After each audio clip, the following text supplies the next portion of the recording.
morning. Good morning, Mr. Commissioner and members.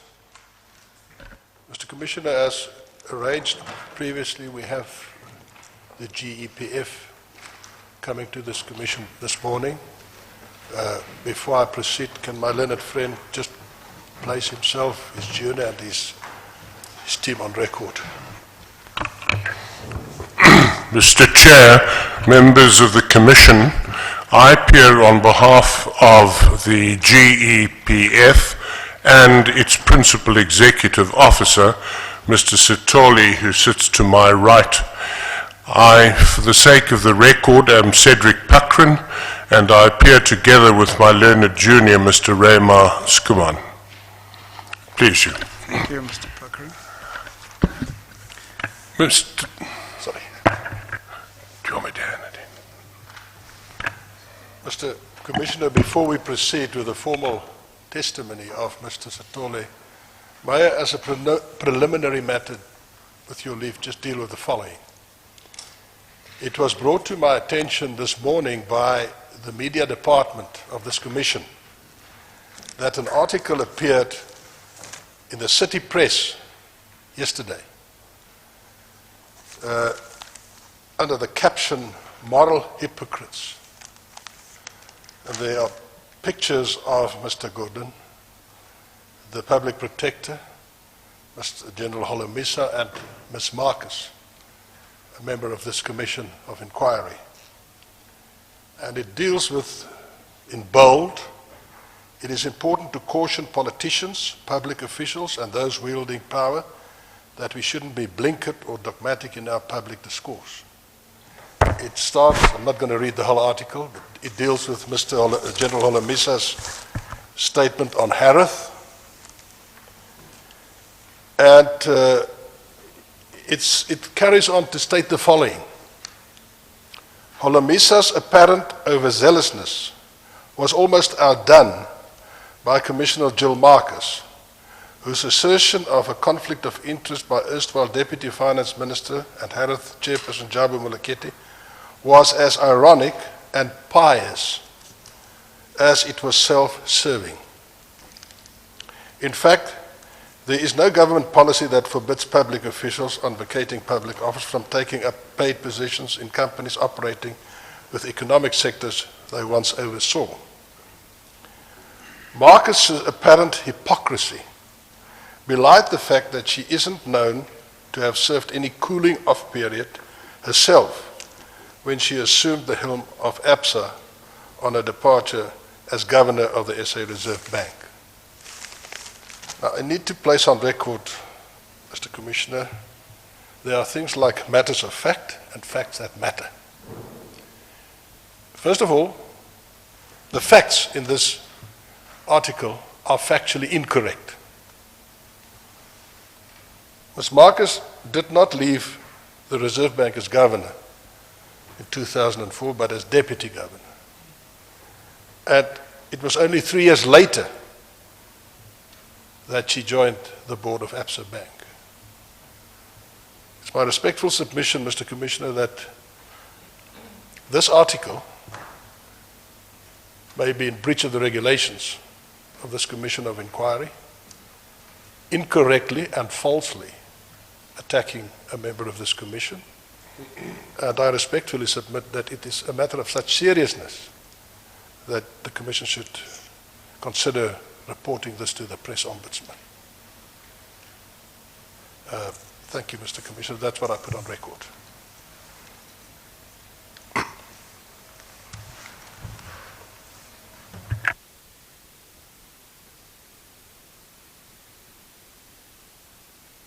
Yes, thank you, Mr. Libber.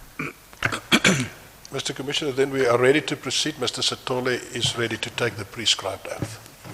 Yes, we've noted what you have just placed on record. I myself, although I didn't finish the article, also had a look at it yesterday whilst I was at the airport. And in fact, you are correct to say that factually that statement is not correct insofar as it refers to Ms. Marcus. I think there was a period of approximately 3 years between her leaving the one job to the other one.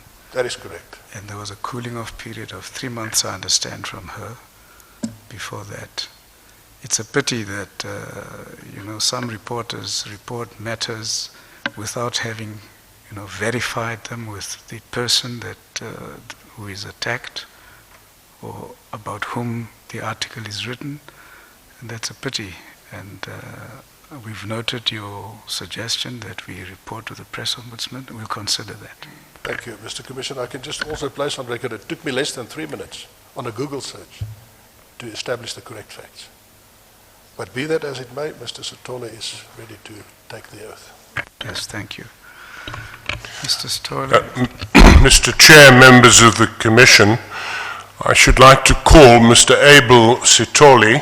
He has been the Principal Executive Officer of the Government Employment Pension Fund, known by its acronym GEPF, since April 2015. He, in consultation with the legal advisors of the GEPF, has prepared a statement which I understand is in your possession and which you have read. I am simply going to ask Mr. Sithole, for the purpose of the record, to read that statement into the record, and I shall do so once he is sworn in. Thank you. Would you stand up, Mr. Sithole? Your full names are Abel Sithole. Abel Moffat Sithole. Moffat. M-O-F-F-I-T.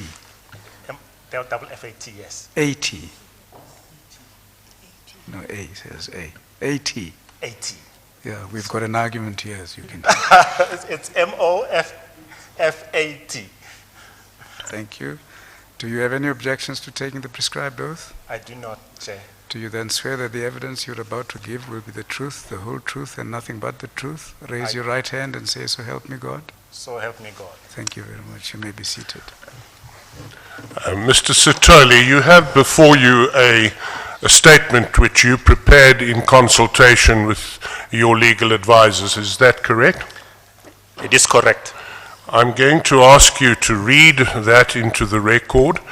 If there is anything which you feel requires elaboration, please feel free to do so. I may interrupt you. I hope very briefly if there is anything which I believe requires elaboration. Thank you, sir. Thank you. To mention, we might also interrupt here and there to clear up matters.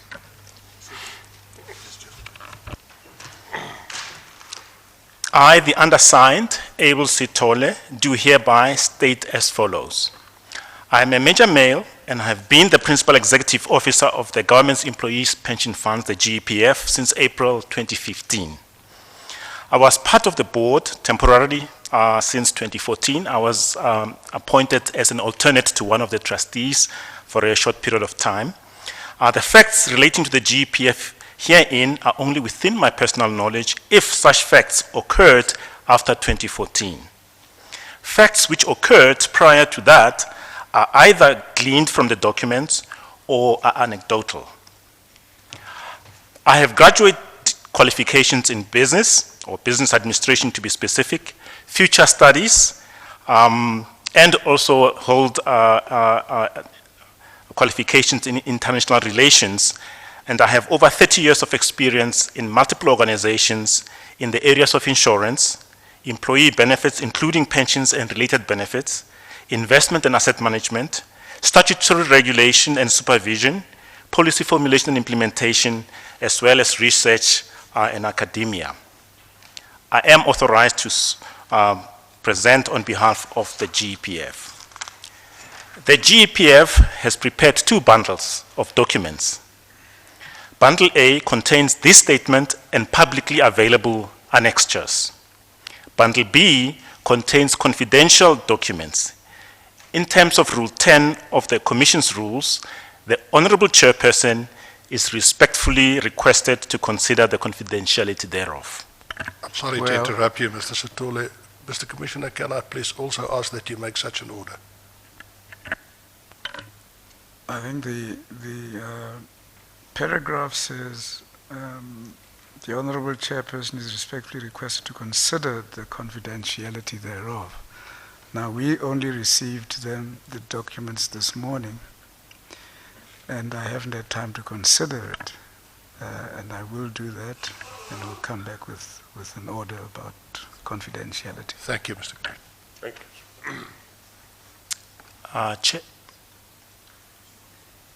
I'm just reminded they remain confidential until an order is made.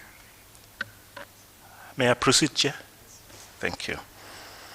The Commission has requested the GEPF to provide comment on the following applicable to the Commission has requested the GEPF to provide comment on the following subjects: the relationship between the GEPF and the PIC and the legislation applicable to that relationship, the different mandates to the PIC, listed and unlisted investments, investments outside the PIC, focusing specifically on PADIF 1 and PADIF 2, and other investments, oversight and governance report back by the PIC to the GEPF, comment on the appointment of Harris General Partners, Harris, and Libashe Investments Group, Libashe, the view of the GPF on the constitution of the PIC board and the independence of the chairperson of the PIC board. I provide an overview of the GPF and its processes. The GPF was established in 1996. It is a leading independent pension fund and also Africa's largest pension fund, and it's amongst the largest pension funds in the world and the single largest investor in the JSE. The GEPF manages pensions and related benefits on behalf of qualifying government employees of South Africa. It is not a government institution. It is a separate juristic entity. The GEPF promises benefits in terms of the rules set out in the Government Employees Pension Law, Act number 21 of 1996, otherwise colloquially known as the GP Law.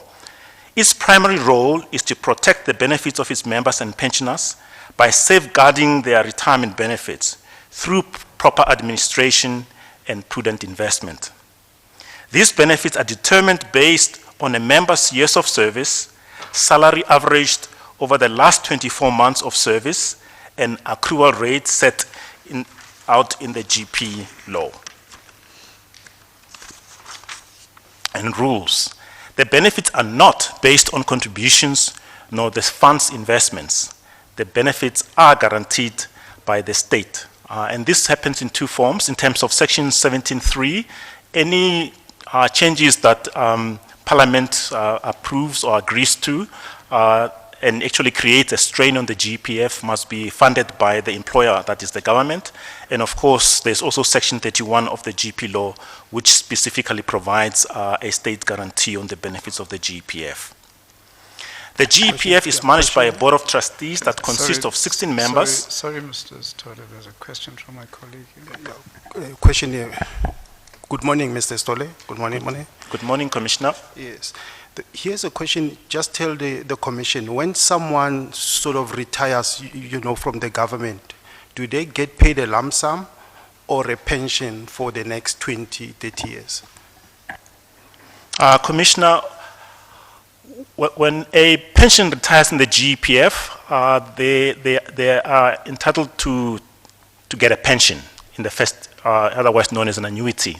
However, part of the pension can be commuted and paid as a lump sum. I think the colloquial way that it's done is that 1/3 of the amount available for the pension at the time of going on pension, a member can choose, they don't have to, they can choose to take the 1/3 as a gratuity or a lump sum, and then the rest is then paid for the rest of their lives as a pension or an annuity. And of course, there's also a pension that is payable to their spouse. And in the GP law, spouse includes both heterosexual and homosexual partners. That's payable for them for life. So when one spouse dies, then the pension goes to the next spouse and is paid for life? If there are multiple spouses, yes. that will be the case. That if one of the spouses dies, the surviving spouse continues with the pension that they are entitled to. Yes. Okay. All right. Thank you. Sorry, in that lump sum, I'm assuming that there's the usual certain amount that would be tax exempt, and then the taxation would kick in as per the normal rules for pension funds? That is correct, Commissioner. For services that are applicable to times prior to, if I'm not mistaken, 2008, the benefit is paid tax-free, and subsequently to that, then tax will be applied accordingly. As I was indicating, the GPF is managed by the Board of Trustees that consists of 16 members, 8 of whom represent government, the employer, and 8 represent members and pensioners. Each of these trustees has a matching alternate or substitute. Through representatives on the board, the members have a direct say in the important decisions such as annual increases to pensioners, the GPF's finances, and how the fund should be invested. How are the GPF Board of Trustees members appointed or elected? And when you look at the union representation, that would be recommendations from the different unions that serve the public sector employees? Commissioner, there are 3 processes by which trustees come to the board. The one, of course, are the ones that are appointed by the employer, the government. That is the responsibility of the minister, who we assume consults with the minister's colleagues in the different departments, especially the major employer departments like education and health. But that process is dealt with by the minister, and the GPF does not get involved in that process, other than requiring that the minister appoint the appropriate representative. That would be 8 members. There are 8 members, and so far, historically, 6 have been representing employer departments, and 2 are what we call experts, who are brought in for some kind of expertise that the minister believes that the fund requires. So that's the first one. Then the second one is the what we call the election of member representatives, and there are 2 parts to that. The active members, that is done through labor or the unions. They don't do it directly to the GPF. The GPF interfaces with the Public Service Coordinating Bargaining Council, the PICBC, and the PICBC from amongst its member unions, then of course, through processes again that the GPF is not involved in, gets the election of members to the Board of the Trustees. And there are 7 that are appointed through the PICBC. And then there is the appointment of a pensioner representative. That is a direct election process that is conducted by the GPF itself. And the pensioners then get an opportunity to nominate in the first instance, and then from the qualifying nominees to then elect a pensioner representatives. And of course, as I've indicated earlier, each one of those has an alternate. So it actually makes for a board of a total of 32 members, 32 being full board members, and they also have, 16 having full board members and the other 16 being alternates. Do they attend together, or is it a substitute question? If a full member isn't able to attend, the alternate attends, or do the alternates attend as well as the full member? The full trustees attend the board meetings, and only in instances where a trustee is not able to attend does the alternate to that board member then attend the board meetings. However, alternates also serve in committees. Each of the board trustee members is required to serve at least in one committee. So although alternates might not be serving on the board, they're quite au fait with what is going on the board, and they have access to all the documents that their principal has.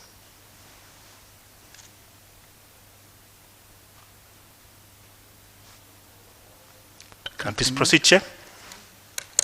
The GPF adheres to strict regulation in governing the obligations to members, beneficiaries, and pensioners. Its investment strategy uses a liability-driven approach that takes into consideration expected future benefit payments, the actuarial position, and the other long-term objectives, as well as the risk to the overall solvency of the fund. As a long-term and significant investor, the GPF understands that its success cannot be isolated from the development of South Africa. any constraints on the South African economic growth will have a similar impact on the fund. The GEPF is a founding signatory of the United Nations Principles on Responsible Investing, otherwise known as the UNPRI, and the Code for Responsible Investing in South Africa, again colloquially known as CRISA. The GEPF recognizes that mandates and risk measurements are implemented in the realization that even the best manager in the world do not always make successful investments. The PIC manages most of the GEPF's equity, bonds, money market, and property portfolios. There are many other asset managers who manage some of the GEPF's other asset classes. These are disclosed in the GEPF's annual report. The GEPF has an investment committee which is chaired by the GEPF's chairperson, and I must be clear that it is not a requirement that the chairperson must also chair the investment committee. The board, after it was inaugurated, had an election of who chairs the different committees, and the chairperson of the board happened to be also elected to chair the investment committee, but there is no requirement that the chair of the board is also the chair of the investment committee, and has a management team dedicated to the execution of the board's responsibility to manage the fund. On the investment committee, are there any external parties, or are they all board members? And how big is the investment committee? What expertise? And while you're looking at it, sorry,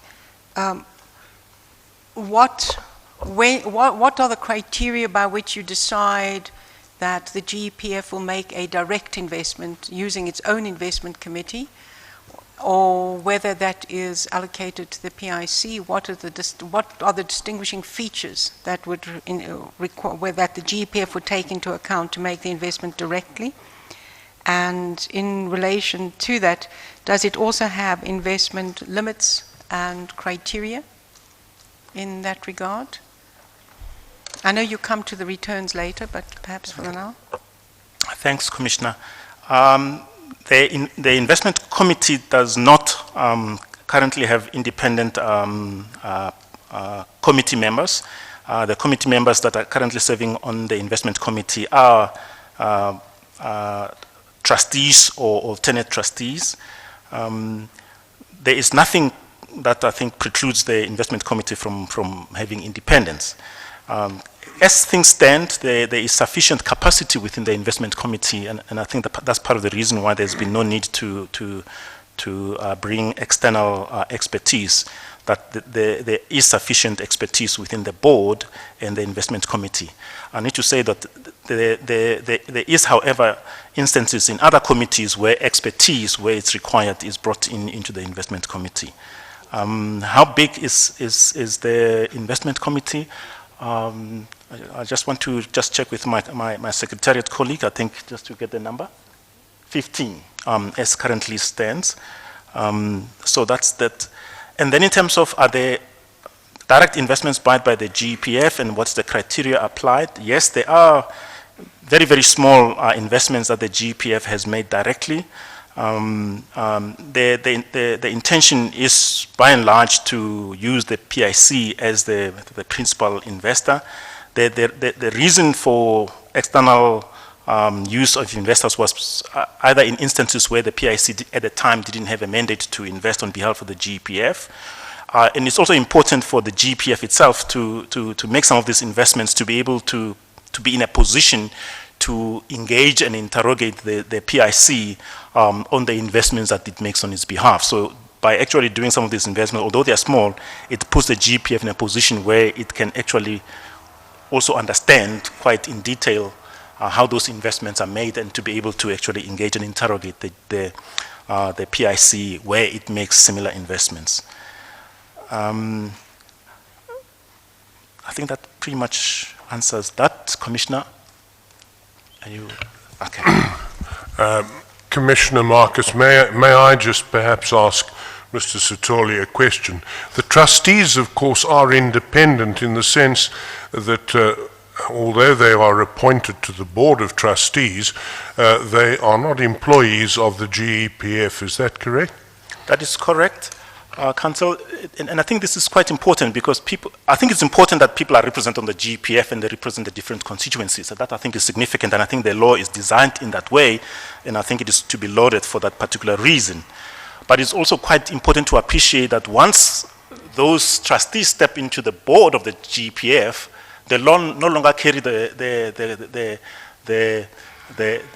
mark of the constituency from which they come, because they have to act in concert as trustees jointly and serve the interest of the GPF, and more specifically to then of course extend that to say that they must serve the interest of all members, all pensioners and all beneficiaries, regardless of where and who those pensioners and members and beneficiaries must be. So it's quite important that once they become trustees, they no longer have any mark other than they are trustees of the GPF and work in the interest of the GPF. Yeah, a question here. Yeah. Thank you, Mr. Sithole. All right. May I proceed, Chair? Yeah, perhaps since we are here, maybe we should deal with one big question which has arisen here. Labor trustees, you know, on the board, on the IC, the investment committee, they participate in the investment policy and the strategy at the GPF, but they say they would also want to participate within the PIC because the PIC implements those decisions. What's your thinking about that? In a sense of that sort of double dipping, you know? I think that's a difficult question for me to have to answer. I can speak to the facts, but I think to speculate as to labor and how they want to do the things, that I think it probably becomes very difficult. It's a difficult question. So it's a very difficult question, Commissioner.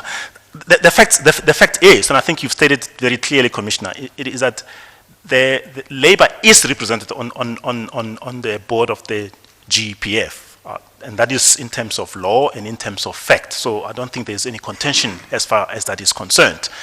And the PIC Act does make provision for the minister in considering appointments to board members to the PIC depositors.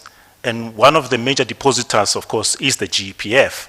And again, it's important that the fact that the minister, in terms of law, can consider nominations by depositors, of which GPF is one, does not put an obligation on the minister to then, of course, in any way accede to the recommendations that the GPF might make. And I think it's incumbent on the GPF then to decide whether it wants to nominate people to serve on the board of the PIC or not.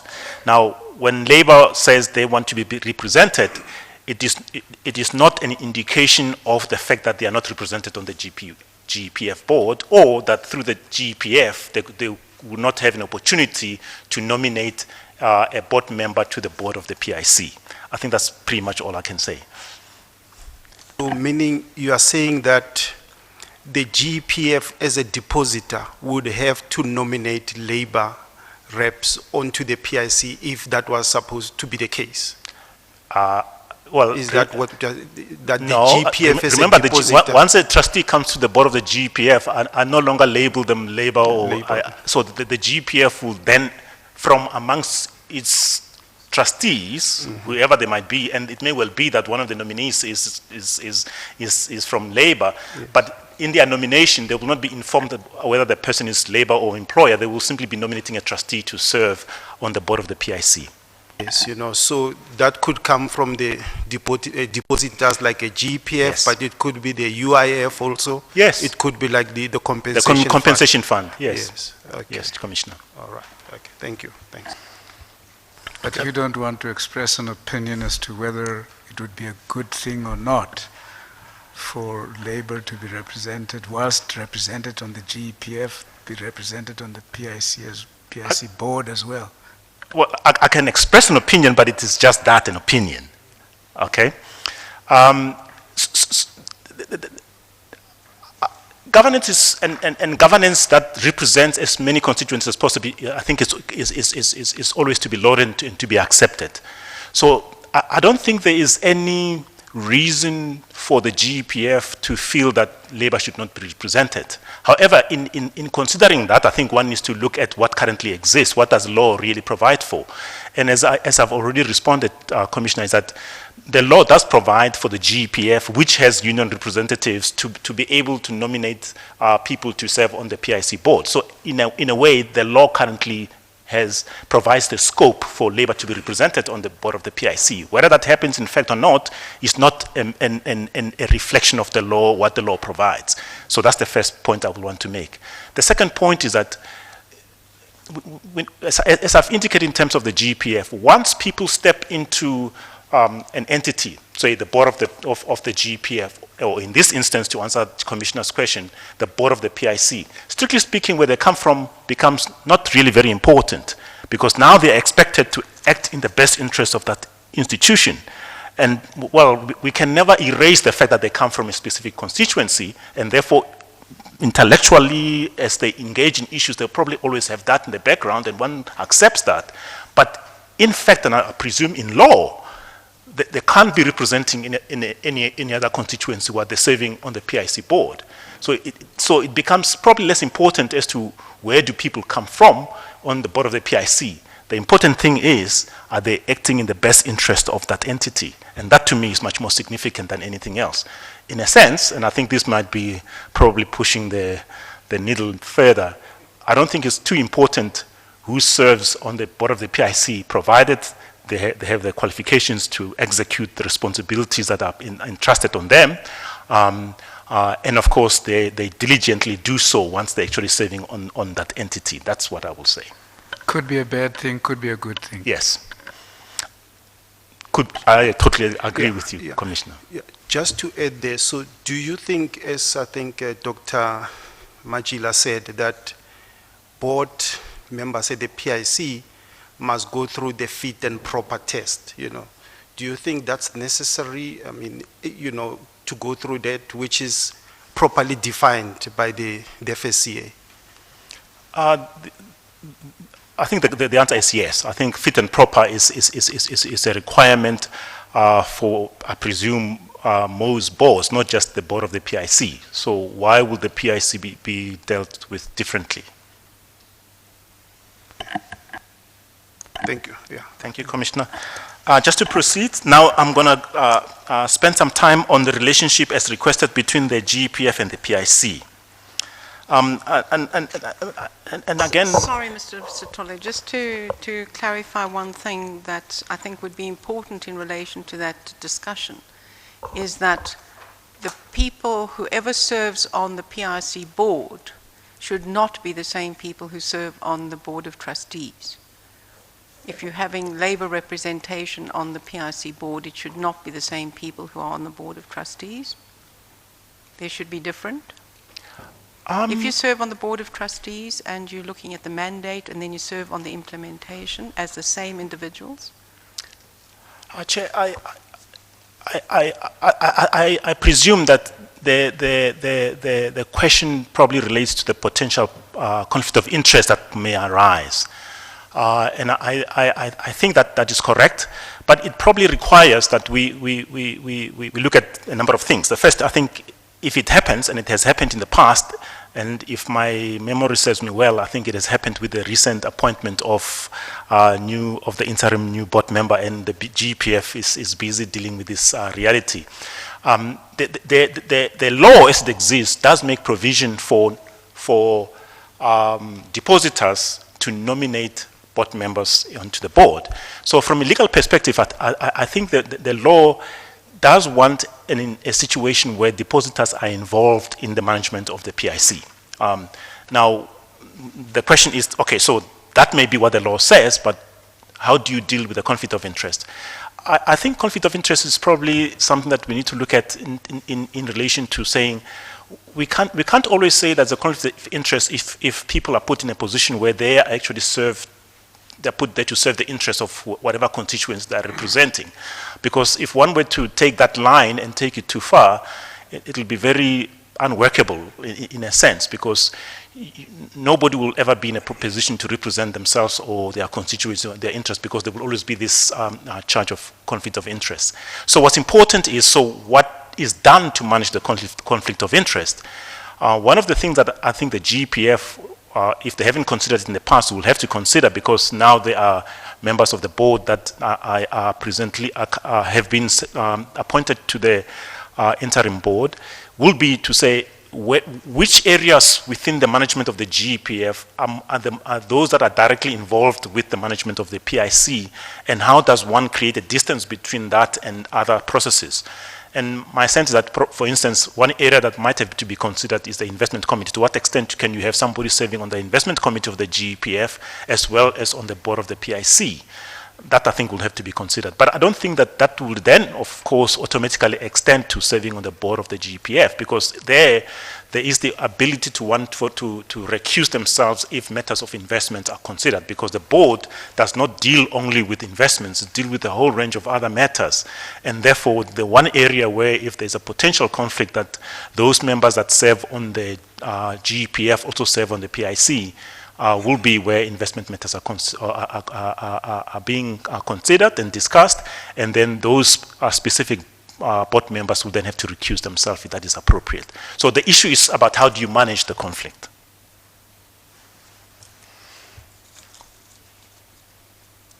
May I proceed? You may proceed. I think this is probably something that the Commission is already aware of, but I just want to reiterate a number of things before I really go to the statement. I think the GPF and the PIC are very separate entities, and I think the PIC is a separate corporation. It has its own, well, it's a separate corporation with a shareholder which happens to be the state, but it is a corporation nonetheless. It has its own board, which governs the operations and the management of the PIC, and of course is responsible for all processes and procedures that are germane to the PIC. And one needs to appreciate that and separate it from the GPF. It is also an asset manager, and I think that's also quite important. While it is owned by the state, it is an asset manager, pretty much like any other managers, and I think there is a question that comes later on around the legislation, the rules that govern the PIC, but I just wanted to make this point. Why? Because the relationship between the GPF and the PIC is actually governed by an investment agreement, which was entered into between the GPF and the PIC during 2007. This agreement governs the relationship between the parties. A copy of this is contained in bundle BSB1 of the bundle. Since 2007, there have been two addenda to the investment agreement. Copies of the addenda are contained in bundle BSB21 and B22. The investment agreement must be read with annex charts thereto. Specifically, relevant is the investment policy and the investment portfolio structure, risk parameters, benchmarks, and fees. Both annex charts are attached respectively as annex charts A1 and annex charts B3. I'm not a lawyer and will not attempt to interpret the investment agreement.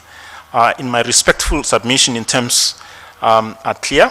Nonetheless, for the benefit of the Commission, I set out the more salient positions of the investment agreement here under. Some of the relevant positions are the identification of the legislation that govern the work relationship. Sorry, Mr. Sithole. I'm just worried about what is happening somewhere in this building, and I don't know whether it interferes. I don't know if somebody is listening in as to whether the recording is caught up clearly. Is there somebody listening? Is it all right? Thank you. All right. I think we can proceed. Mr. Commissioner, we have sent out somebody to attend to this. The identification of the legislation that governs the work relationship between the GPF and the PIC. They are namely the Security Services Act. Again, it applies between any client and the asset manager in the country, so it's not really unique. Most of this is not really unique between the relationship between the GPF and the PIC. The FASE Act, the Financial Institution Protection of Funds Act, number 28 of 2001, as amended, the PIC Act itself, and of course the GP law, the Public Finance Management Act number 1 of 1999 as amended, the rules of the JSE, SAFEX and Bond Exchange of South Africa, and any other licensed exchange upon which securities belonging to the GEPF may be traded from time to time, and all other legislation, rules, regulations, board notices applicable to the management of the investments in terms of the investment management agreement, whether in law or in terms of the rules of any relevant exchange. And I put the last one simply not in a sense to prevaricate or to avoid, is that of course any other law that applies to the PIC as an asset manager, similar to any other asset manager in the country, would apply to the PIC. The GP law prescribes that the board must consult the Minister of Finance on any changes to the investment policy. Now, this is quite important because this is where, and probably the one instance where the board has to, in a sense, engage with government. And it is with respect to the investment policy and any changes or amendments thereof. The board cannot unilaterally make any changes to the investment policy, but it also means that the minister cannot make unilateral changes to the investment policy either. So it has to be a joint consultation between the parties.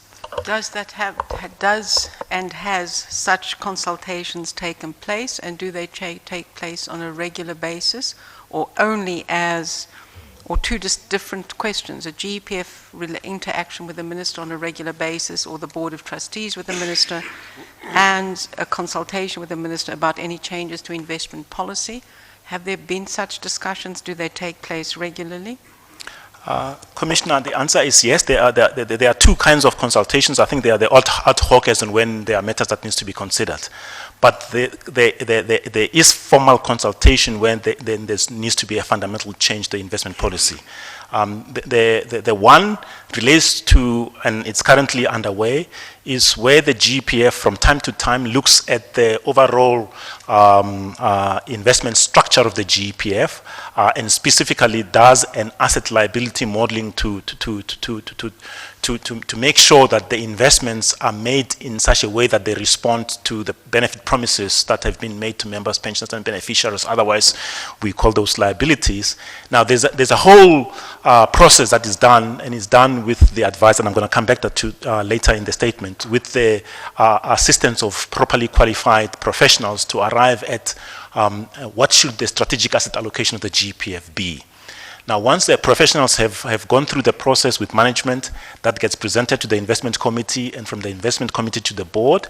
And once the board is satisfied and has taken a view, then it is submitted to the minister, and then there is an engagement between the GPF and the minister. And only after that process has taken place is either the existing strategic asset allocation continued with, or amended in terms of whatever the agreement has been with the minister. So the long and short is that there is such engagement. And of course, there's also ad hoc engagements as when there are changes to the mandate that then would actually entail an interaction with the minister. And you've had no difficulty having those meetings? That's a difficult one to answer. There have been difficulties, but those difficulties I don't think have been due to the lack of interest from both parties. One of the challenges that we've had in recent times has been, I'm sorry to say, the changes in the minister. So you engage with one minister, and a few months down the line, you have to start all over with another minister. And I think we've had difficulties getting finality simply because there hasn't really been consistency in the ministry. And that has been, I think, the biggest contributor to the effect of having challenges in getting the agreement. But ordinarily, there aren't any challenges.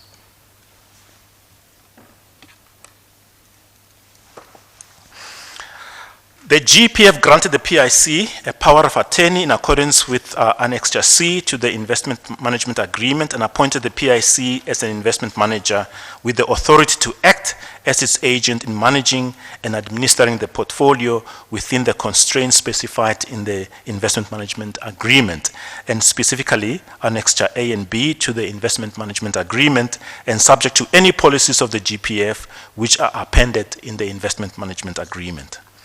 By accepting the appointment referred to in clause 3.1 of the Investment Management Agreement, the PIC acknowledged its duty and responsibility to administer and to manage the portfolio as a fiduciary in the utmost good faith and with due care, diligence, and skill, which is to be expected of any expert investment manager, and generally its duty to act in accordance with the terms of the Investment Management Agreement at all times.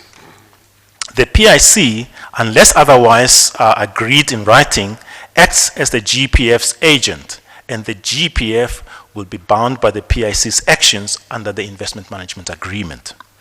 The investment policy of the GPF, developed in consultation with the Minister of Finance. Yeah. Sorry, Commissioner, I didn't see your hand up. Yes, a question here on 7.4.4. All right, let's go back there. What happens if the PIC, for some reason, loses a lot of money, say 20 billion rand, 30 billion rand, due to no care, no duty to care or something like that? Would the GPF sue the PIC? Because if it does that, then the PIC will go bankrupt. If the PIC had to be sued for 20 billion, you don't have the money to pay that cost. Well, I mean, any entity that takes action to protect its right, not to protect the rights of the entity against which it's acting. So I don't think in the first instance the GPF will concern necessarily about the existence of the PIC. It will have to deal with the facts. But I think I need to answer the question slightly much more broadly. Your question is about losses, and I think we need to be clear that the investment managers make bona fide losses. No investment manager can always guarantee you that the decisions that they make will always be correct and they will always pan out. And this is not unique to the PIC. So the fact that in investments money will be lost is part of the nature of investment and taking risk. And to the extent that the PIC takes decisions and bona fide loses money because it is not a profit, it can't see into the future, it makes decisions based on the information that they have, and that information may be correct or not correct, or it may change as life changes into the future. To the extent that that is the case, those losses, we don't want them, and we wish we didn't have to have them, but they are part and parcel of investment, and I think that's one thing. However, where there is negligence, and I think negligence has to be demonstrated and proved, and I presume not just by Abel Sithole or the GPF, but it has to be negligence that probably will stand in a court of law. And if there is such negligence, the GPF, I think, will reserve its right to take action. And it will take action not necessarily concerning itself about whether the PIC as an asset manager will survive or not, because and I think this might be a strange statement to make. What's important to the GPF is not necessarily whether the PIC survives or not. It's that it actually executes the mandate in terms of the undertaking that it has made in accepting the investment management agreement. And of course, PIC is not the only asset manager around. There are other asset managers. And there are things, of course, that the GPF itself can do to manage its own assets. So the fundamental thing that will inform the GPF's action will not be whether the PIC will survive or not the action. That I think will not be quite important. I think it will be a consideration, but I don't think it will be a major consideration. All right, thank you. Thank you. The PIC, unless otherwise agreed in writing, I've already, I think, highlighted that. The investment policy of the GPF, I think I was in that process. May be amended from time to time by the Board of Trustees of the GPF after consultation with the Minister. I think I've made this point earlier. The PIC warranted in the investment management that it shall at all times comply with the common law of agency, the provisions of the Fines Act and of the Financial Institutions Act number 28 of 2001, as well as other applicable legislation that the asset of the GPF administered in terms of the investment manager agreement will be owned solely by the GPF and shall constitute trust property as defined in Act 28 of 2001, that's the Trust Act. All the PIC's dealings on behalf of the GPF will be conducted in accordance with the terms of this agreement and on an arm's length basis in the open market. The GPF further has a developmental investment policy, a copy of which is attached under Annex A2. The policy statement refers to investments that deliver both financial and social returns. The GPF allocates 5% of the total portfolio for the developmental investments. Through developmental investments, the GPF plays an important role in addressing many of the pressing economic, social, and environmental challenges, such as growth, unemployment, and inequality. Some of the important principles that we recognize are the following. Sorry, before you move there, the 5% is of the total of the GPF funds. That's correct, That's Commissioner. of the 2 trillion. Of the about 2 trillion, 1.8 trillion. Yeah. Yes, Commissioner. And that 5%, is that committed capital or is it invested capital? Because sometimes there's that confusion. Commissioner, there are three things. So one is that in terms of the GPF strategic asset allocation, and I'm going to use the word to commit, but it's going to confuse the second commit, so I need to find a better word. So what the GPF does in terms of the strategic asset allocation, it ring fences up to 5% of the portfolio for potential investment in the space, in the developmental space. It's not committed, it's purely an undertaking. It's simply saying that in terms of my promises to my members, I can tolerate up to 5% being invested in this particular environment. It's not a commitment, it's purely an undertaking that the GPF has within itself. And then it allocates monies now specifically. And that's where there is money that we commit, and then there is money from the committed amount that are then invested. And therefore there's a distinction. So it doesn't necessarily mean that the committed amounts are equivalent to the 5%. In all instances, the committed amount are actually less. And even more so, the invested amounts are even also less. So they're not really the same thing. They are very different categories of things. So the 5% actually is within the GPF strategic asset allocation. It's in their own thinking, and then the others are much lesser than that. Yes. Okay. All right. That investment capital can and should be put to use for the pursuit. First, of course, because we are a pension fund and we are concerned about the interest of our members. Both those are still in service, the active members, and of course the pensioners and their beneficiaries. So the first target, the first mandate is to achieve financial returns. And then, of course, over and above that, to address any other social returns that we would like to realize in terms of our mandate. That sound investments can be combined with socially benefits. So again, it's simply to state that we do not believe that focusing on social returns necessarily abrogates the responsibility to achieve financial returns, that the two can be done simultaneously. That good financial returns for members and pensioners can be made while helping to make South Africa more competitive, reducing social backlogs, making the economy more sustainable, creating jobs and supporting transformation.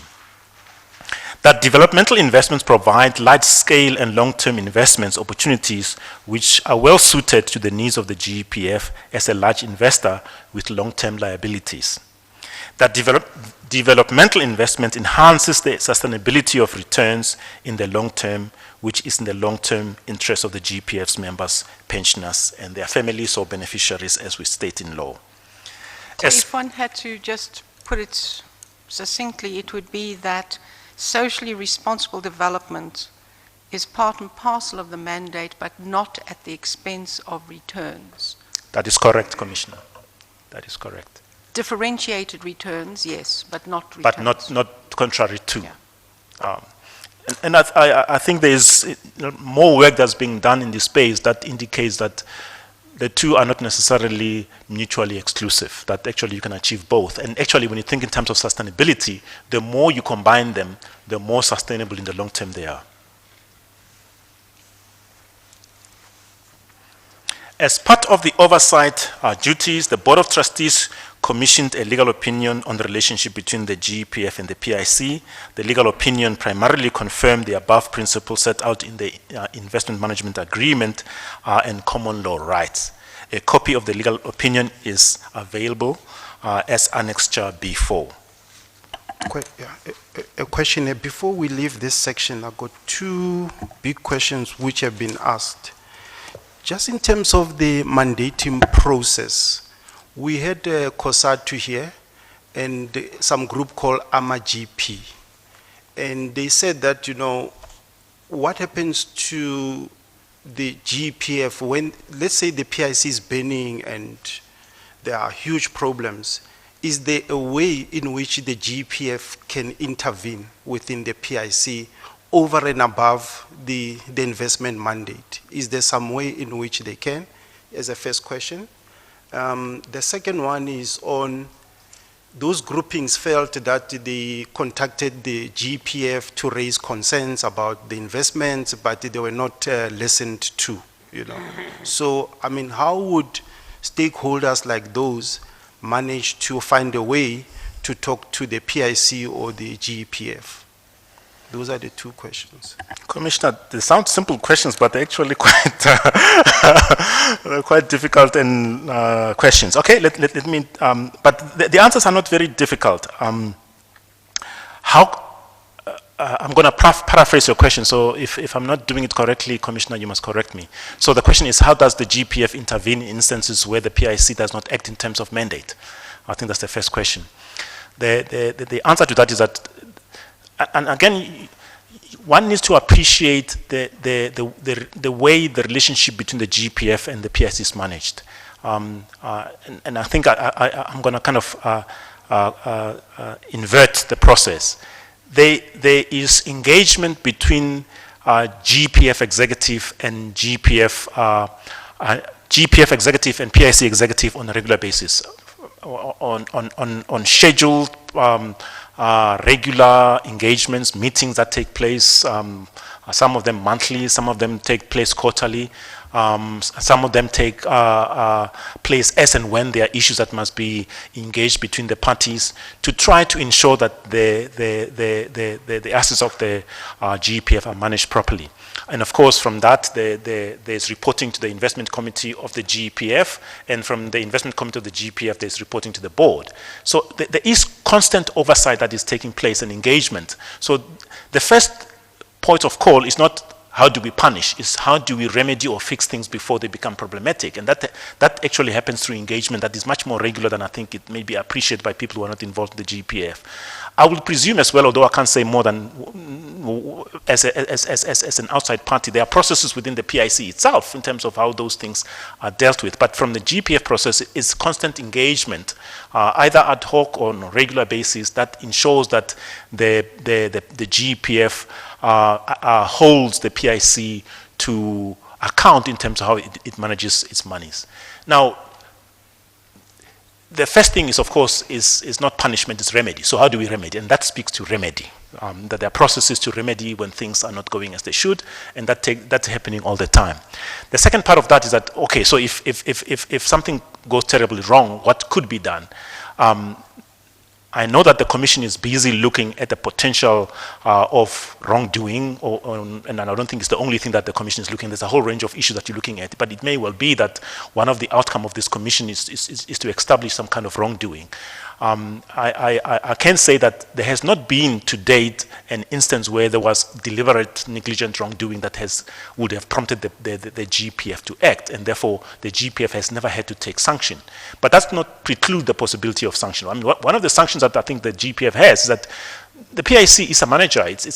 While people believe that there is this unbroken umbilical cord between the two organizations, in law there is no such, that the GPF can look for other avenues to manage its assets to the extent that it believes it's correct to do so, and it makes sense in terms of how it's going to manage its assets into the future. So I think that's quite important to state that is always there. I'm not saying it will be an easy process. I think it will be a difficult process, but that in law is a potential sanction should that happen. I do also want to say one needs to look broadly in terms of saying, do things go wrong, and how does one deal with that? Or more specifically, how does the GPF deal with any potential wrongdoing? The GPF is, as has been stated, is close to 2 trillion, 1.8 trillion in size. A significant part of that 1.8 trillion, and then if I can use an example, about 70% of that is managed conservatively.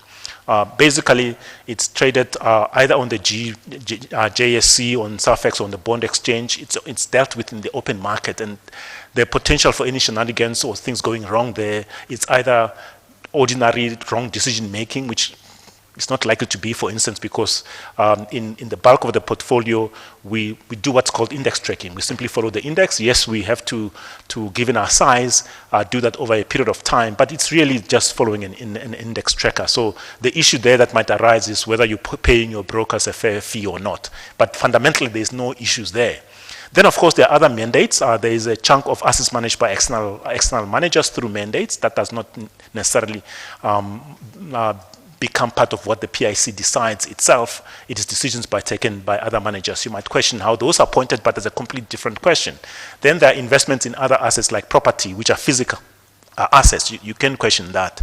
So we always need to say that the area of potential where things can go wrong within the GEPF is actually much smaller, if I can venture to say, than what I think people think. I think the number that I have in my head is just slightly below 5%. The bulk of the assets are managed in a manner that gives the GPF confidence that there is very, very little scope for things being untoward in that space. Yeah. So just on the first point, so you are saying then the worst that the GPF can do to the PIC is to extract its assets. Extract the mandate. That's the worst it can do, yeah. It's not the only. I think and there has been such action. For instance, when it became very clear that there might be concerns around how the PIC might have dealt with some of the investments, especially in the unlisted environment, certain actions were taken by the GPF to try to manage and to constrain what the PIC could do. So one of the first things that we did was to provide a limit on the investments, because up until that time, the PIC has and still has a discretionary mandate.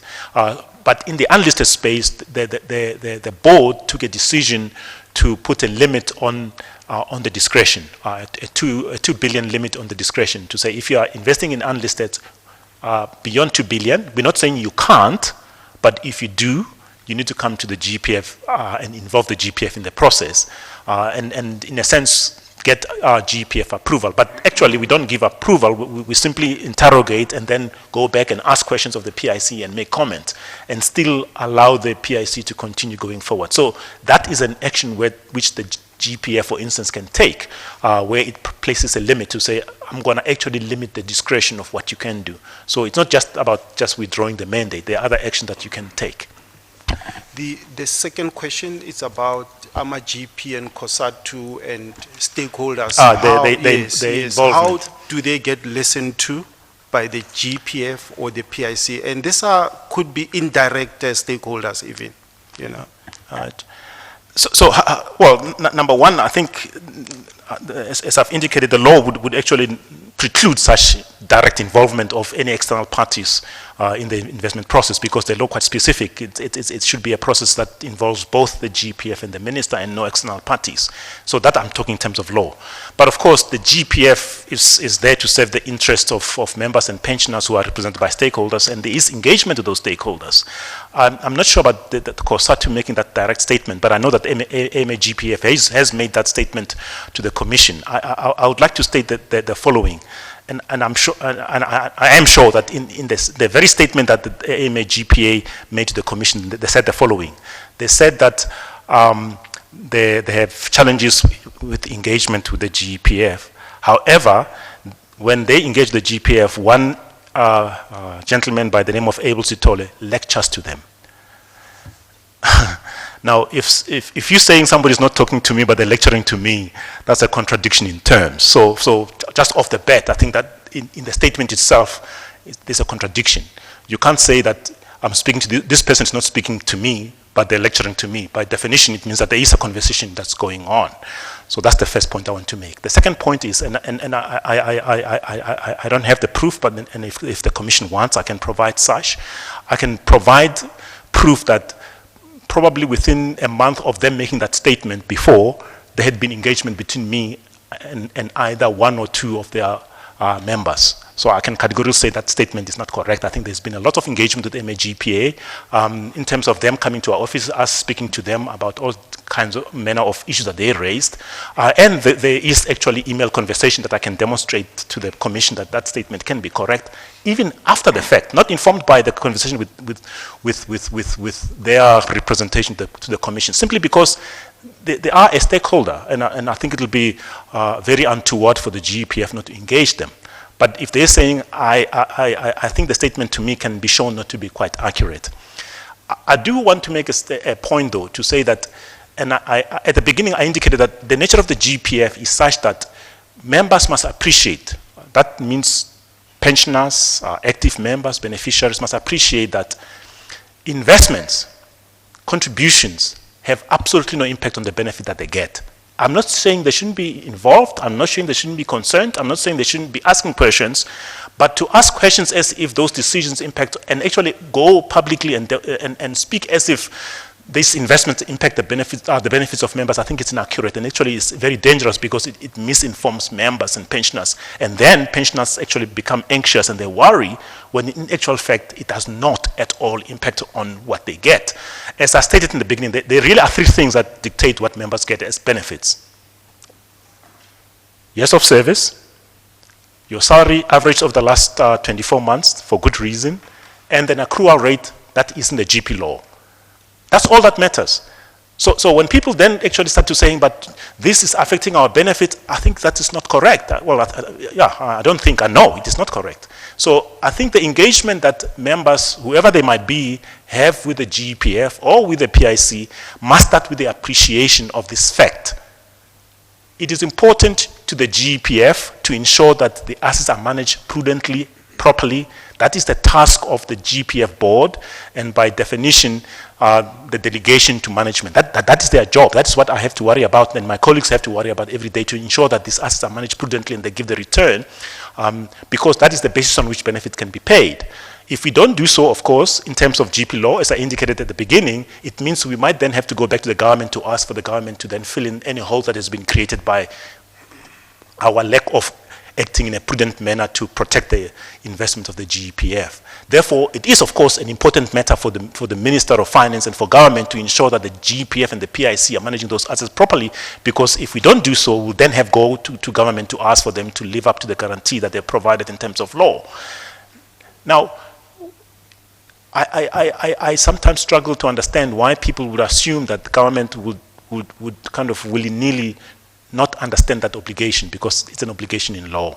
So when I'm a GPAA say they are engaging with us and we're not responding, I'm not sure the issue is whether they're engaging with us or not responding. I think it may be that they're not happy with the answers. And one of the answers that they're not happy with is when I tell them, and the GPF responds, yes, we respect your interest in the GPF and its management, but you must not in any way misconstrue, misinform members by saying that that has direct impact on their benefits, because it doesn't. Now, that statement is always true, and it doesn't matter how much they ask and what they want, that statement will always be true, until such time that something else happened, and it hasn't happened so far.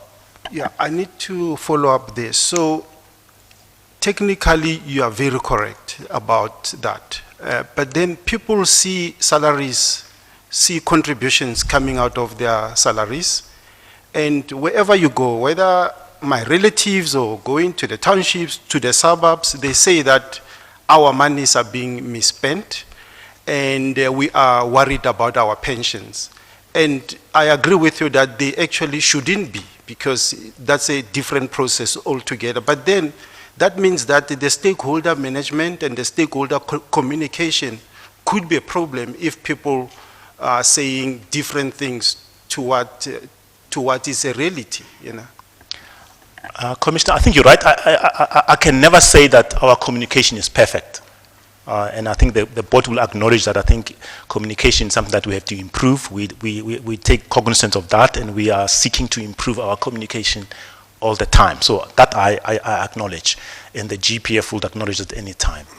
But we also need to guard against the other side of things, is where certain stakeholders, because they are well organized and they are well resourced, want to actually start to have undue influence on how entities are managed, because there is that also reality that when people start to behave as if now they are, it's like me starting to behave as if I can manage the assets that the PIC manages better than the PIC can. Well, I'm not an asset manager, I'm a pension manager. If I think I can be an asset manager, I should go and sit on the other side and be an investment manager. And therefore, in my engagement with the PIC, I still need to take cognizance of the fact that I have a different role from the one that the PIC has. And I think some stakeholders sometimes want to go beyond that boundary, where they start to almost think that for some reason they have better knowledge, better capability in terms of how the assets of the GPF must be managed. I'm not sure that's always informed by an interest that covers all membership, which is the task of the board, to look at the interest of all members, all pensioners, all beneficiaries, not for some small interests that some party wants to protect, if that is the case.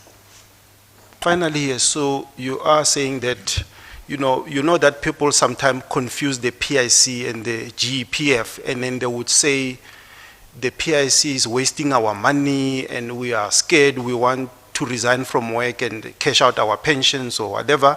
And so who must do the education drive to ensure that people actually are well versed with these matters?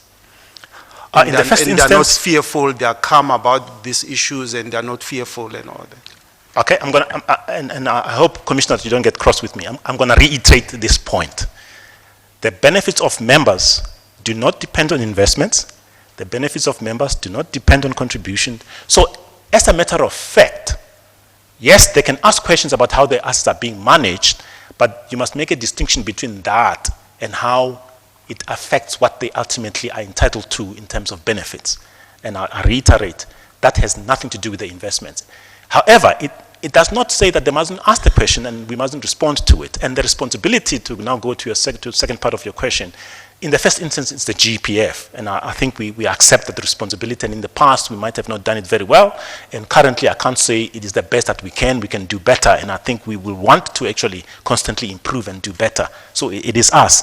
But there are other stakeholders that are involved, and we as a GPF are taking the responsibility to actually engage with those stakeholders to ensure that members are better informed. In the first instance, the point of first interaction between the GPF and the member is at the time of employment. So when the member signs in and then their contributions are pledged to be contributed to the GPF, at that point in time, that should be a point of making sure the member understands what that money that they're going to have deducted from their salary will be channeled to the GPF, invested. So that then puts a responsibility on the employer to actually communicate in terms of money is going to be deducted from your salary, but where is it going to, what is it going to do? So I think that's one point of call. And of course, as the GPF, we need to empower the employer to be able to do so. So that's one area. And then the other one is, of course, other parties, stakeholders. For instance, labor unions have a major interest in us communicating to members. And I must say that as we speak, that actually is something that is starting to work and work very better. We're starting to run workshops with the SABC where we deal with matters that are of concern to members and when that is required. So to the extent that in the past we haven't done it, I can categorically say we are now doing it. Is it the best that we can do? I doubt that it can, and we seek to improve all the time to ensure that stakeholders understand these matters. But Commissioner, I think some people deliberately want to sidestep the facts and simply want to impose themselves on processes when I don't think it's appropriate. Thank you. Thank you. Mr. Sithole, just a small question. When Dr. Machila was giving evidence last week, he said that the regular meetings between the GEPF and the PIC did not happen as frequently or as effectively as they could. You've indicated that you think these are adequate. Can they be improved? Are they held on a regular basis? As you've said, scheduled. He also said scheduled, but sometimes not happening even though scheduled.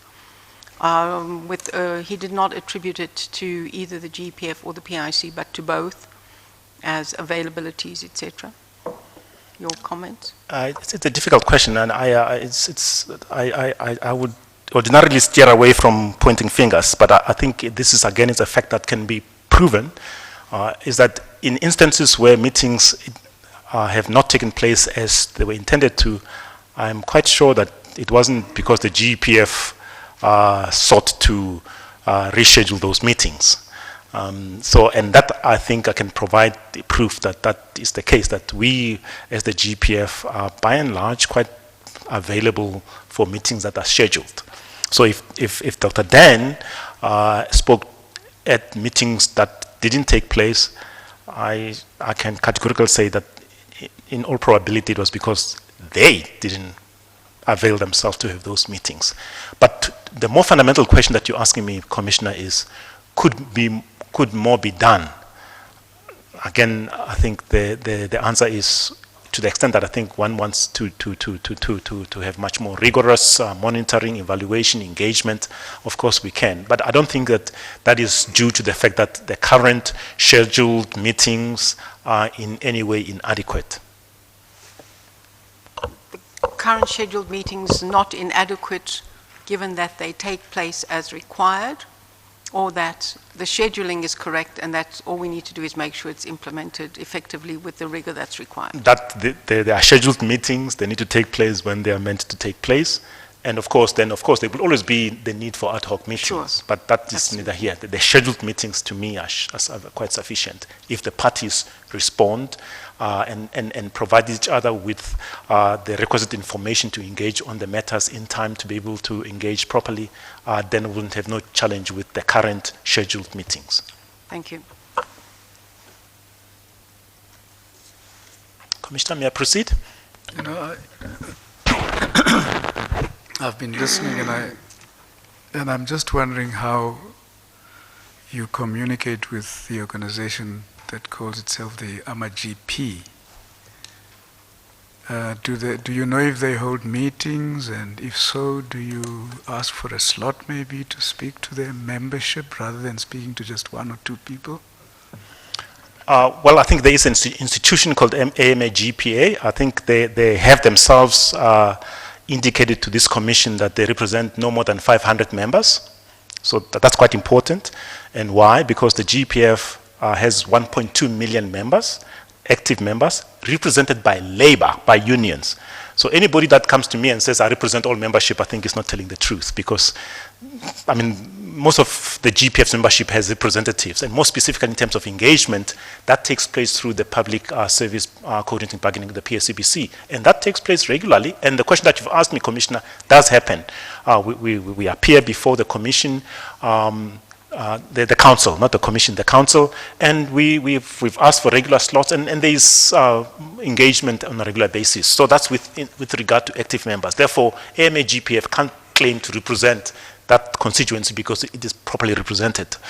Then, of course, there's pensioners. In the first instance, I think the representation, as is true of active members, they have a representation on the board in terms of a pensioner representative. Now, it's important, and I think I was asked to comment on this earlier in the beginning.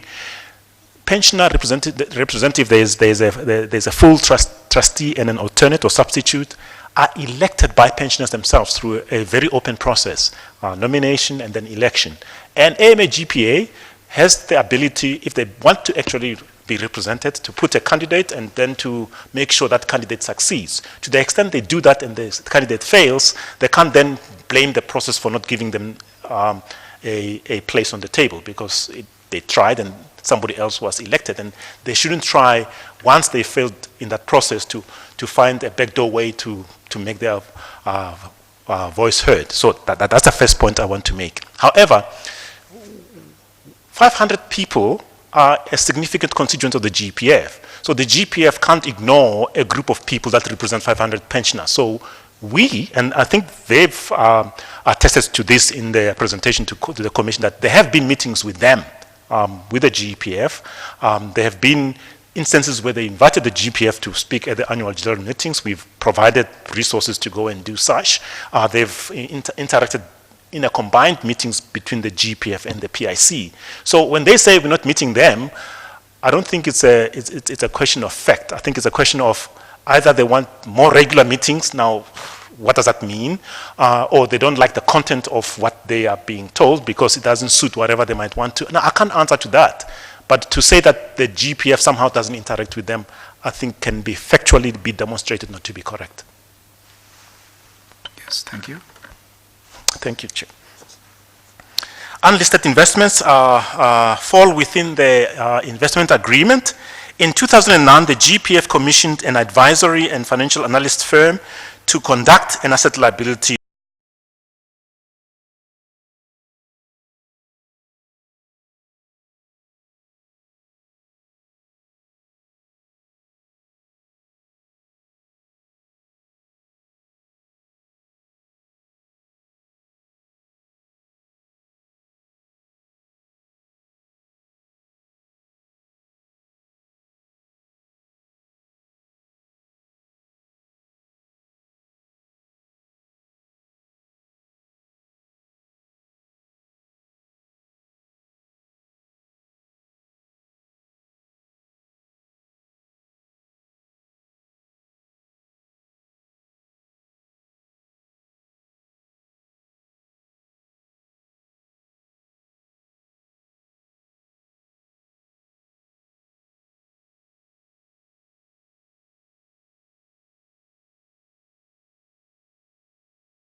addendum to the investment management agreement was entered into a copy which is attached as Annexure B21. In terms thereof, the GPF and the PIC agreed to implement the new unlisted investment model. In terms thereof, the GPF approved the private placement memoranda, otherwise called PPMs, in respect of the South African Private Equity 1, Environmental Infrastructure 1, and Priority Sectors Fund 1. Now, that's purely a categorization of different funds in the unlisted environment, but all of them literally just fall under the rubric of unlisted investments. A question here. Just in terms of 10.3, what would the legacy be? I mean, would the AfriSam and the others fall within that part, or what? That is correct, Chair. Investments like AfriSam fall under the legacy. So these actually refer to the ISBAYA that was set up before the board was proper. I think this goes back to 2006, Adri, when there was no proper investment agreement on the investments of the unlisted environment. But the AfriSams definitely fall under the legacy funds. And the 12 or 13 billion like invested there would be very different to the new one. To the new one, because there were limits there. There are much more constraints and risk parameters that have been set for the second part of the ISBAYA fund. Within the non-legacy portions. Yes. Yeah. Okay. Correct, Commissioner. The management of the governance of the funds will be in line with the private equity industry's best practice. So again, the fact that it is unlisted does not necessarily mean that we do something esoteric that is outside of what is being done by other players in the market, that the intention should always be to follow best practice. The PIC has the ultimate responsibility of managing and controlling the business of the funds, but where appropriate may, and in its discretion, delegate certain responsibilities to other independent service providers to implement the objectives and administer and manage the assets of the funds. Now that's quite important, because there's an assumption that the PIC is the sole, even within the PIC, manager of unlisted assets, and that's not true. There are assets that have been given by the PIC to other private equity entities that are managing funds in the unlisted environment outside of the PIC itself. So I think it's important to make that point. Just how big is that portion of assets which are not within the PIC in the unlisted space? Commissioner, I don't have the numbers right now. Let me just ask, my colleague might have a number, but if we don't have the number, we'll come back to the Commission to provide the answer. Okay, my colleague is not comfortable to give a rough number. We will provide the Commissioner with the number. Yes, please do. Yeah, please do. Yeah. The most recent asset liability modeling was done in 2016, which generated a proposed optimal strategic allocation. The GPF is currently awaiting the Minister of Finance recommendation in this regard. During October 2016, Sorry, Mr. Sithole. If If that was done in 2016, it's roughly 3 years ago. Yeah. How, given the changing climate domestically, globally, is that still appropriate, or would it need review before it gets approved? What is the process going forward, given the time lapse? Commissioner, of course, 3 years is a long time under ordinary time, but under the GPF, it is a long time, but it's also not a long time. I think the GPF is a long-term investor. So I think ideally, once a decision is made, one wants to have it considered and implemented as soon as possible. So preferably, I think we shouldn't be where we currently are, but circumstances are such that we find ourselves here. So the question is, to what extent are we worried of by the delay? Yes, we are concerned because it is a delay, but it does not fundamentally, in the long term, change the strategic asset allocation of the GEPF to the extent that we would almost start, for lack of a better word, panicking. We are concerned, but we are not panicking. So to answer the question more directly, is that would that then warrant us to go back and review the work that was done by the consultancy and of course agreed to by the board? The answer is it would probably not be necessary to do so. I think the strategic allocation as it stands, given its long-term nature, will still be sufficient. Would there have been consequences in implementation in terms of better choices if you had an earlier agreement on it? Because 3 years, I understand long-term investment, but 3 years is a long time if you say we would like to do the following, conditions change, circumstances change, opportunities change. If investments had taken place if there had been a more timeous approval. I think that the honest answer, because it could be, things could go either way. So I think the honest answer is that there are material consequences to the delay. Now, whether they are material positive or negative, you'll have to assess that. But the answer is there are material consequences, yes. As I was indicating, during October 2016, the second addendum to the investment management agreement was entered into. A copy is attached as Annexure B22. In terms thereof, the PIC undertook a process in terms of which a second fund, the Isibaya private placement memoranda, was raised from the GEPF. The GEPF and the PIC agreed that the following sub-funds would constitute this fund.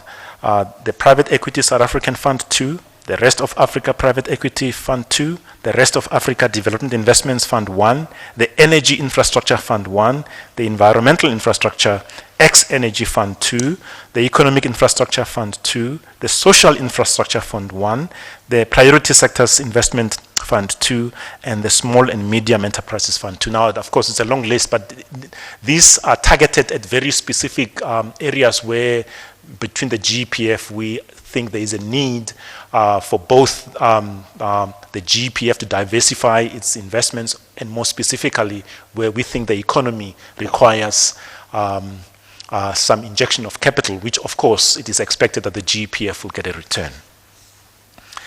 Pursuant to a detailed due diligence exercise, the GPF approved the total capital commitment to the Isibaya PPM Fund 2 in the amount of 70 billion.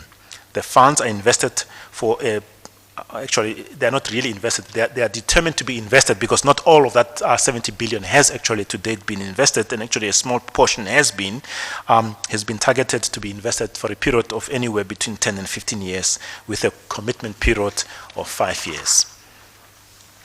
On October 26, 2017, a letter was sent by the GPF to the PIC stating that the Board of Trustees of the GPF resolved the following with regards to the PIC's investment limits in unlisted investments.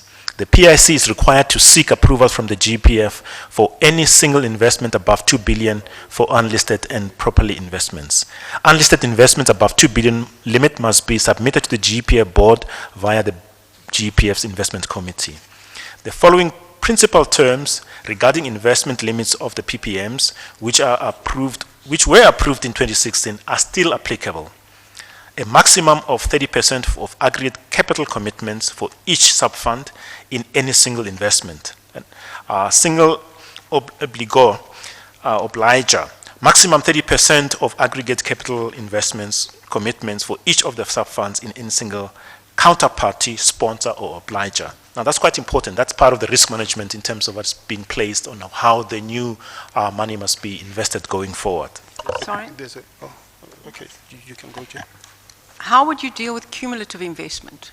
Because if you've got 2 billion for each single entity and they've got different names but belong to the same group, there's quite a few that have come up in the testimonies here that amount to significant amounts, around 8, 10 billion per group, so with big risks. How does this 2 billion apply in relation to that in reporting entity? Because it can be just below the 2 billion for each of those investments, but the cumulative total is way above the exposure to the group. Have you looked at that and what implications from that? Commissioner, initially, I think the limit was put bona fides. I think the assumption was that it will be inclusive, that it was 2 billion in real terms. So that's how it was taken. But subsequently, the board has now gone back and addressed that point to say, and it has actually gone slightly beyond that to say, number one, it's to address the matter of cumulative investments, and number two, to not only say that we should look at investments above 2 billion in totality, but it is 2 billion to the extent that whatever cent of the GPF is used in that 2 billion, because that's another way that one can get around that, where you say, okay, we will use 1 billion from the GPF, and therefore we don't have to go to speak to the GPF, and we can go to the other investors and combine the two to make it 2 billion. Now the GPF has gone to the PIC to say it doesn't matter how much money of the GPF is being put, to the extent that investment in totality is beyond 2 billion, and we investing some of the GPF money, the GPF wants to be involved in that process. But it wasn't envisaged as such at the beginning, because the assumption was that that would be concluded to be part of the process. Would you consider that a breach of faith? A breach of faith, yes, not necessarily a breach of law. No, but it's a breach of faith and trust. Yes. Next one, on 10.7.3.2, you are saying this is limited to 30% of the sponsor in aggregate, but can a sponsor get money from the various sub-funds that, the PIC runs? So they will tap into the 9 funds which you have, and you cannot restrict them from doing that. No, that's not the intention. The categories, so each of the categories under 10.5, that is supposed to be quite ring-fenced, and to the extent that the PIC wants to move between them, I think they will have to come and engage the GPF with that regard. So the idea is to ring-fence it so that you don't then use funds from different subcategories of investments. That if you, for instance, are talking about investment in energy infrastructure, it must be confined to energy investment. Yes, but can a sponsor ask for money from various funds, say 4 or 5 funds, and say those are separate funds and those are separate investments and all that? No, that shouldn't be. They should be able to ask, because remember, the idea is to invest in projects. So if you're building a solar plant, yes, you can only ask money for that solar plant or for that one wind farm from the energy infrastructure. Yes. Now what you're saying is, okay, but somebody could say, but that's also a small medium enterprise. Now I also want to get some money from the small medium enterprise. I think that's what you're really saying. Yeah. No, they shouldn't be able to do and that. And also I'm saying that if someone says, I'm in this fund, I've gotten the money there, but I got another sort of project in the health sector, which is in the social. Oh, okay. No, I misunderstood that, Commissioner. Yes, yes. No. How the answer is, strictly speaking, the answer should be yes. If you are involved in an energy fund in the Northern Cape, and then you're involved in a health, or in a clean energy project in the Northern Cape and you're involved in a health project in Mpumalanga, Yes. those are separate entities and you should be able to be funded for those two separate entities, yes. All right, so meaning a sponsor then can get anything, can get 10 billion, from the PIC without any Again, problem? in practice, I'm not sure that it will be easy to justify that you can be all things. So in terms of due diligence, I doubt that one could make that case successfully. Yeah. But in theory, the answer is yes. In theory, it's yes, Yes. that you can. Mr. Chairperson, it may be of assistance. The letter which is referred to in the statement of the 26th of October is to be found in a bundle A3 at page 46. Perhaps I can refer you to that, Mr. Sithole. It's your letter, and perhaps you could just read into the record paragraph 1, page 46. I'll hand you mine if you want. Chair, this is a letter addressed to the PIC through its CEO, Dr. Dan. The Board of Trustees of the GEPF resolved the following on 20 October 2017 with regards to the PIC investment limits in unlisted investments. 1. The PIC is required to seek approval from the GEPF for any single investment above 2 billion for unlisted and property investments. Investments above 2 billion limit must be submitted to the GEPF board via the GEPF's investment committee for approval. The following principal terms regarding investment limits on the private placement memorandums, PPMs, which were approved in 2016 are applicable. A maximum of 30% of aggregate capital investment commitments for each sub-fund in any single investment. Single obliger, maximum 30% of aggregate capital for each sub-fund in any single counterparty, sponsor or obliger. Now that's the point where you're double dipping and you're splitting off investments. That's where the risk is being managed. Notwithstanding these terms, any single investment above 2 billion is subject to the approval by the GEPF. This resolution revokes any previous investment limit set by the GEPF Board of Trustees for the PIC with regards to the investments in the GEPF's unlisted and property investment portfolios. Thanks. Can I perhaps just ask a question here before I forget about this? I just want to make it very clear, Mr. Sithole, that the sentence, notwithstanding these terms, any single investment above the 2 billion is subject to the approval by the GEPF. That only refers to unlisted. Unlisted and property. Yes. Thank you. Yes, that's correct, Commissioner.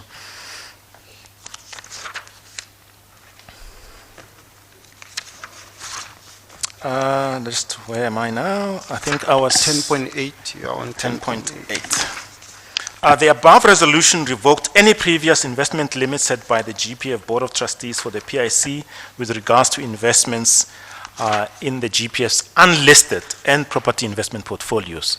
A copy of the above letter is attached as Annexure A3. That's the one that I just read, I think.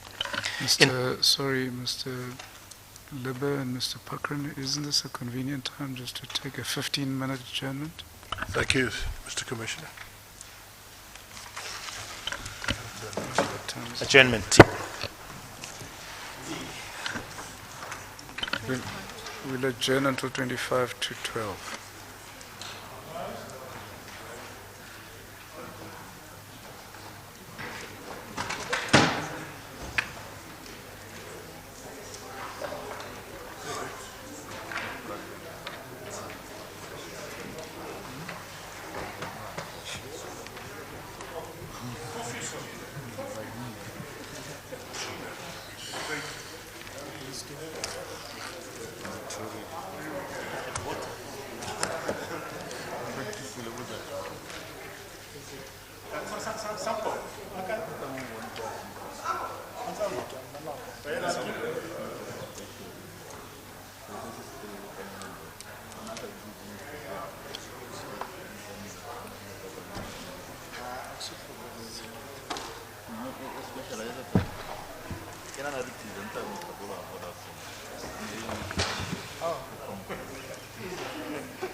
You may proceed. Mr. Chair, before Mr. Sithole continues, may I just clarify an answer which he gave through him? To give you the context, the Commission asked him whether a circumvention of the 2 billion rand threshold he regarded as being a breach of faith or unlawful. I might not be quoting the question verbatim. Mr. Sithole answered that he regarded it as a breach of faith, but not unlawful. May I, through you, just put this question to him? Mr. Sithole, when you were asked that question, did you mean to denote that you considered the circumvention of the clear injunction lawful, or did you simply wish to indicate to the Commission that you were not qualified to comment on whether it was lawful or unlawful?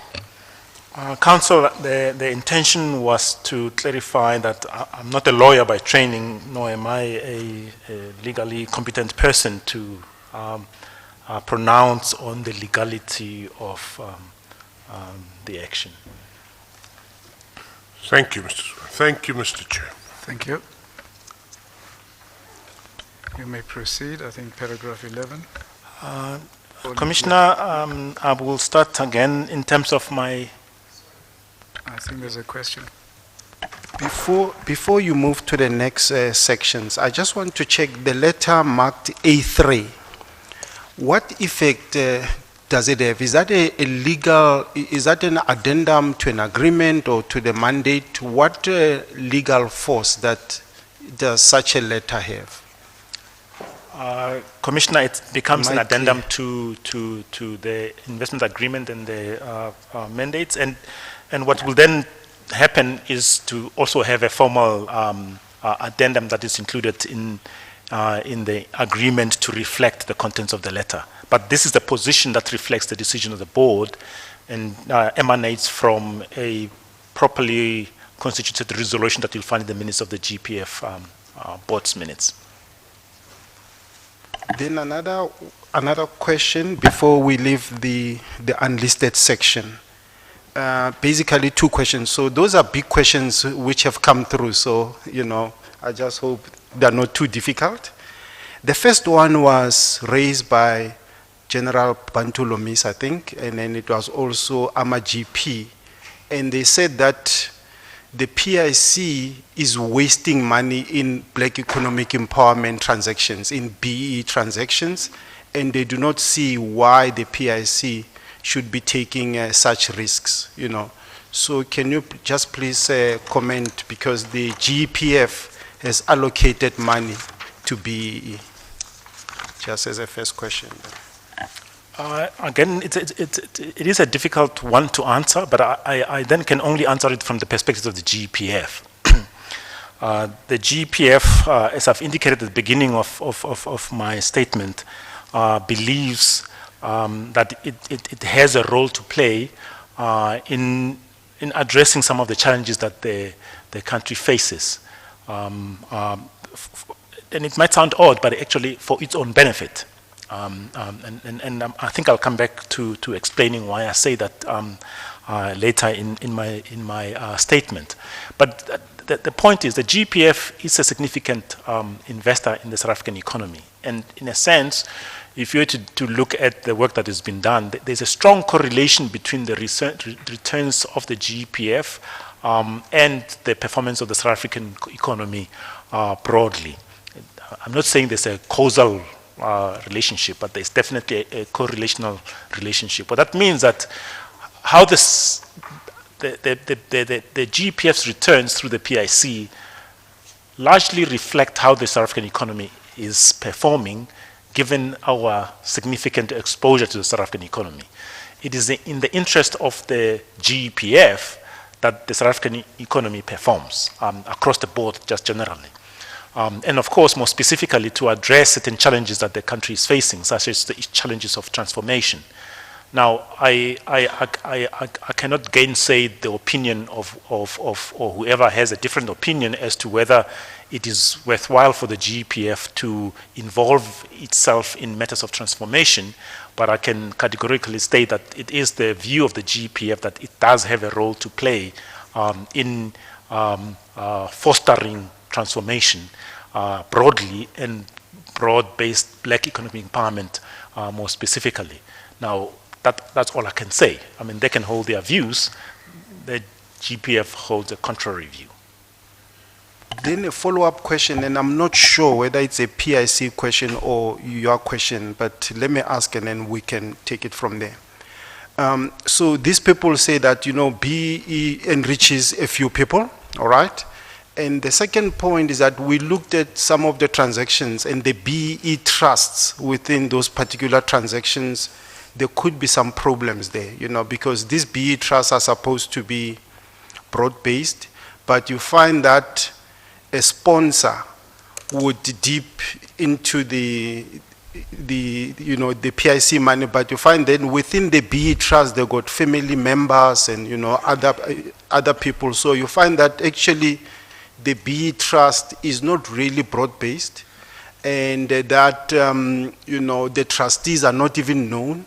We don't know the beneficiaries, you know. So I don't know how we can sort of work through that, because this BE trust seem not to be working well, these trusts, you know. Commissioner, I think there are two things. The one is the intention.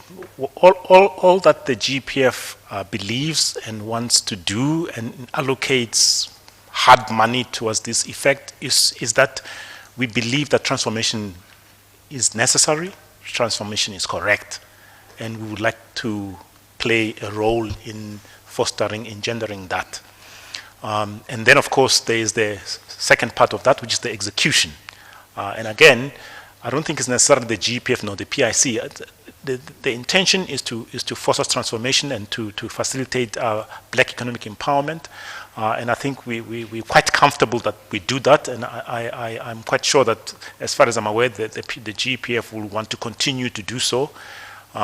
We do that with the expectation that it is done properly, both by the parties that are executing on behalf of the GPF and the PIC, so the management of those, the executives, that they actually are in applying their minds to how it is done, that they do proper due diligence, they look beyond, for lack of a better word, the camouflaging of people in consortia, as you've indicated.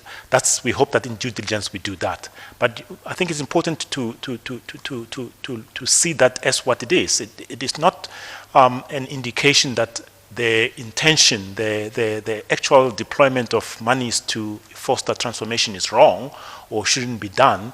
It is probably indicative of either the fact that we could do the process of due diligence better, and more important, that maybe the parties that we are involved with in terms of investing in entities may not necessarily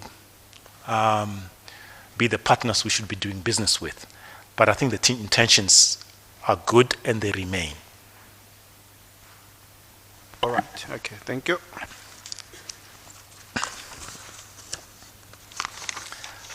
I think I'm now on listed, which is paragraph 11, 11.1. In terms of the investment portfolio structure, risk parameters, benchmarks, and fees, these are included under Annexure B3. The listed instruments mandate covers conventional areas of investment management, whereas assets are well regulated on exchanges, full and partial membership of the Federation of Stock Exchanges. Now, this indicates a point that I made earlier on, just to say that it is important to remember that a significant portion of the GPF's assets are managed in conventional way, as any asset manager would invest in in regulated stock exchanges where prices are set by the market and there is no need for concerns around issues of valuation. It doesn't necessarily mean that the investments in those areas are necessarily guaranteed returns in any form. And I think specific examples can be given that that is not the case. But it does mean that the decision-making processes are not subject to, for a lack of a better word, circumvention, manipulation, or whatever concerns that might have given rise to the work of the Commission. On the question of fees, both for listed and unlisted, do you have limits to what a threshold is? What their fees? Do the deals include specification of what fees can be included in the deals, and give us some indications, given some of the issues around fees and earnings of fees, advisory fees, etc.? I'm going to split the answer to two. I think the one is in the listed environment.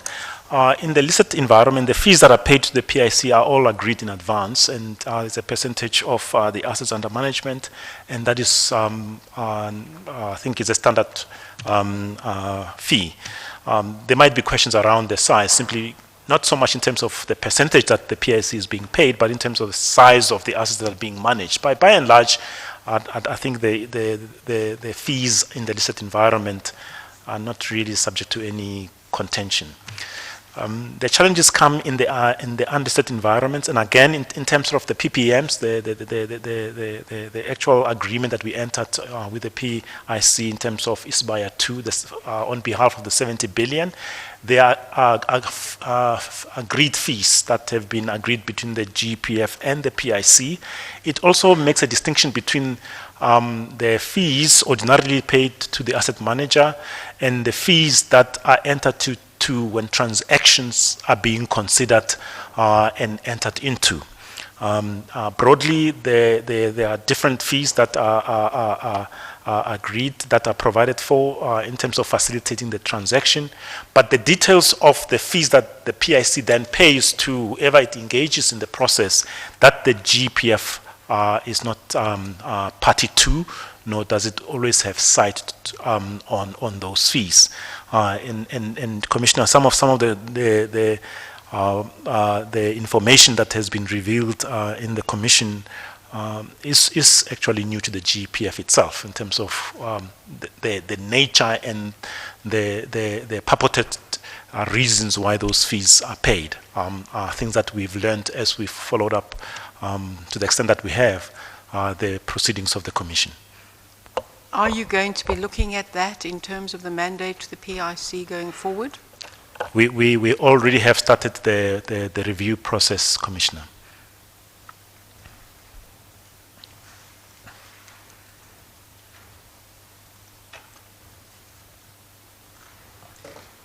May I proceed?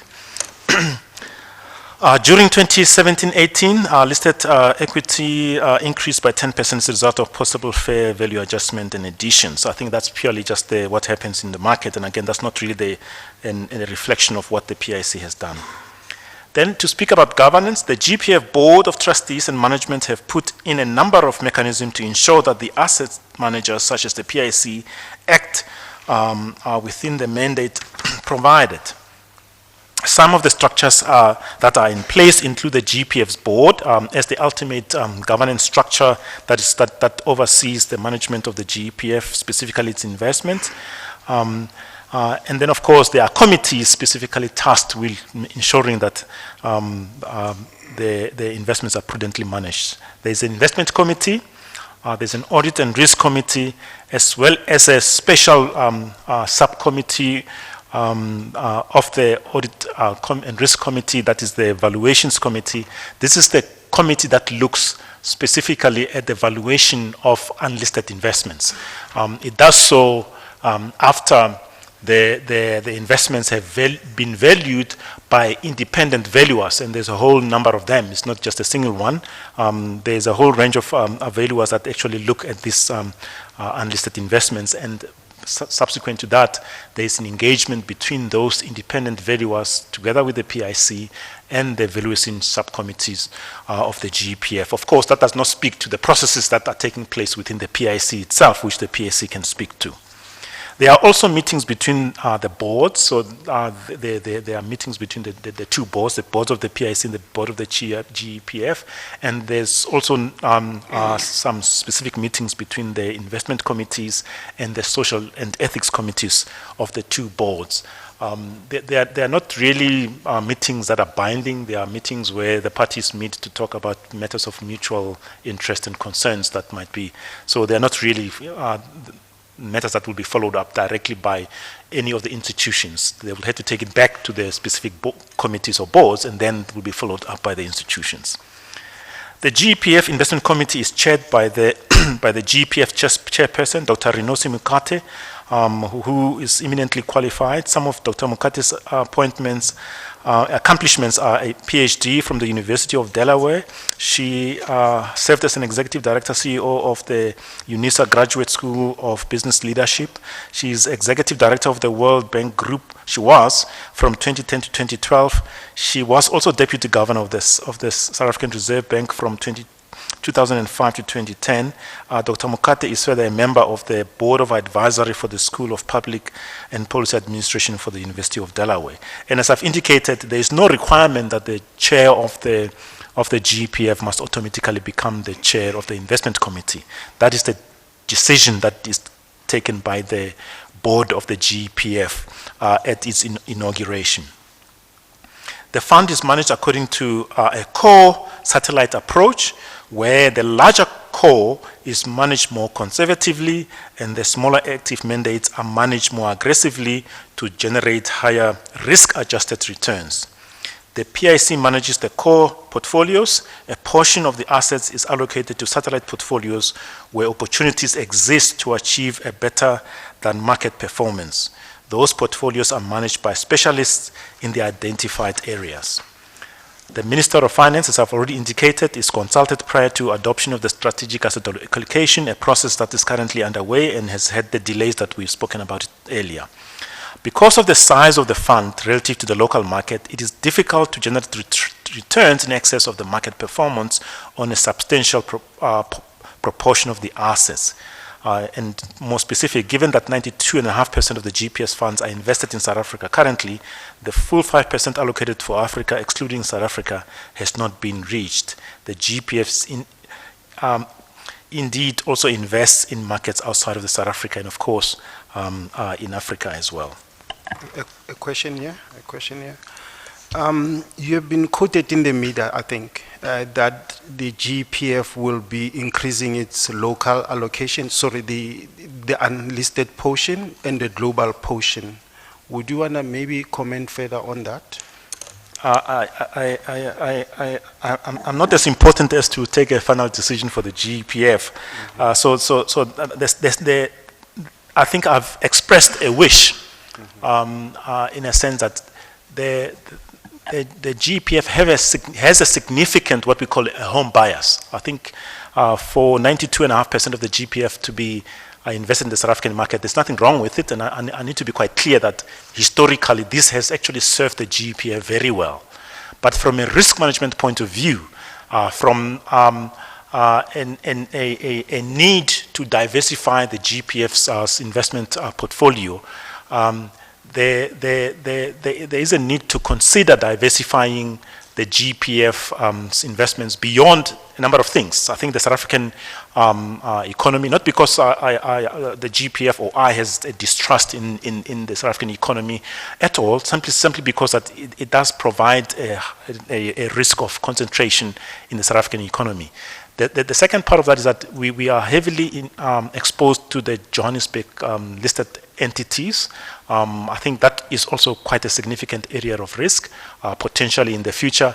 And of course, we are a significant investor in the bonds of the South African government and state-owned enterprises. Now, again, I'm not saying that because it's wrong. I think it is quite appropriate in a sense that it matches the liabilities of the fund to the extent that they are South African liabilities denominated in South African currency. So there is a good reason why that is. But in the long term, I think there is a need to diversify the GEPF's strategic allocation beyond the listed environment. So increasing our exposure to other assets within South Africa other than the listed environment, and then of course to diversify geographically. Now that is the subject of the discussion that we need to have with the minister in terms of the strategic allocation. So the board has already taken a decision around a review of the strategic allocation, but that is not current in a sense that it has no standing because there's not been any agreement with the minister, and it will only become current once there's been agreement with the minister. So whatever Abel Sithole says on the sidelines has no bearing on what the GPF must do because that's subject to agreement between the principals. And in terms of your wish, where would you like to see these percentages, the unlisted portion and the non-domestic portions? I think that there's definitely a need to invest in the unlisted environment because one assumes, and one can be contested, but I think that to the extent that we correctly invest in the unlisted environment, we then actually investing in the direct economy.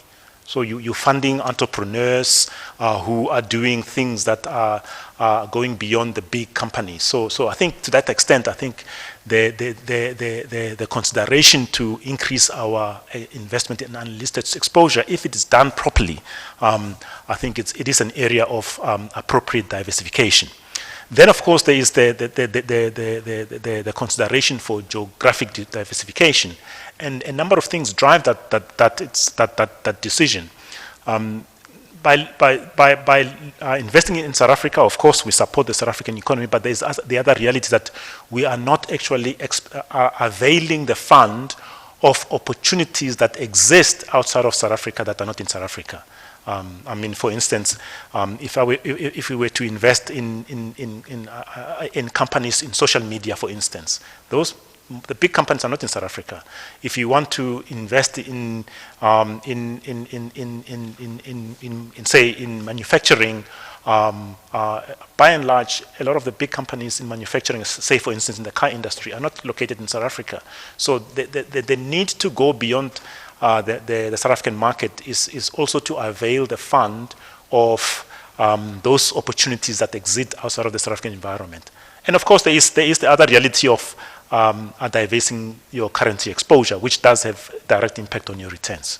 But you cannot give us a long-term percentage, say from 5% unlisted to some amount, or from 5% global to some amount? Well, again, this is subject to our of the GPF consulting the minister and agreeing to what it will be. But I can make this statement because I think it is categorically correct. Is that the GPF, if you look at it as a pension fund, and it is unique in a number of ways, but it is a pension fund. It comprises half of the total pension assets of the country. The other half, that is in the private sector, is allowed to invest up to 30% offshore. I think you would really struggle to rationalize why it is possible or allowed for private pensions to invest up to 30% of their assets offshore, but it's not allowed for the GPF. Now, I'm not saying that that's what we should be aiming to in the immediate future, but I think if you were to look at it purely objectively, you have to say there is no rational reason that can be proffered to say the GPF should be denied the opportunity that is currently being afforded to the private pensions. But again, I'm not saying it's like a light. You don't press a button and immediately, because the impact on the South African economy would be devastating. But I think over time, that ultimately is the test that one has to apply. The unlisted portion? How much should it be? Yeah, the unlisted. You said the global is 30% is like, the top range. Again, I would say that we currently in the area of about, in terms of the strategic allocation, not in terms of the money deployed, we're looking at about 5%. I think doubling that would not be untoward.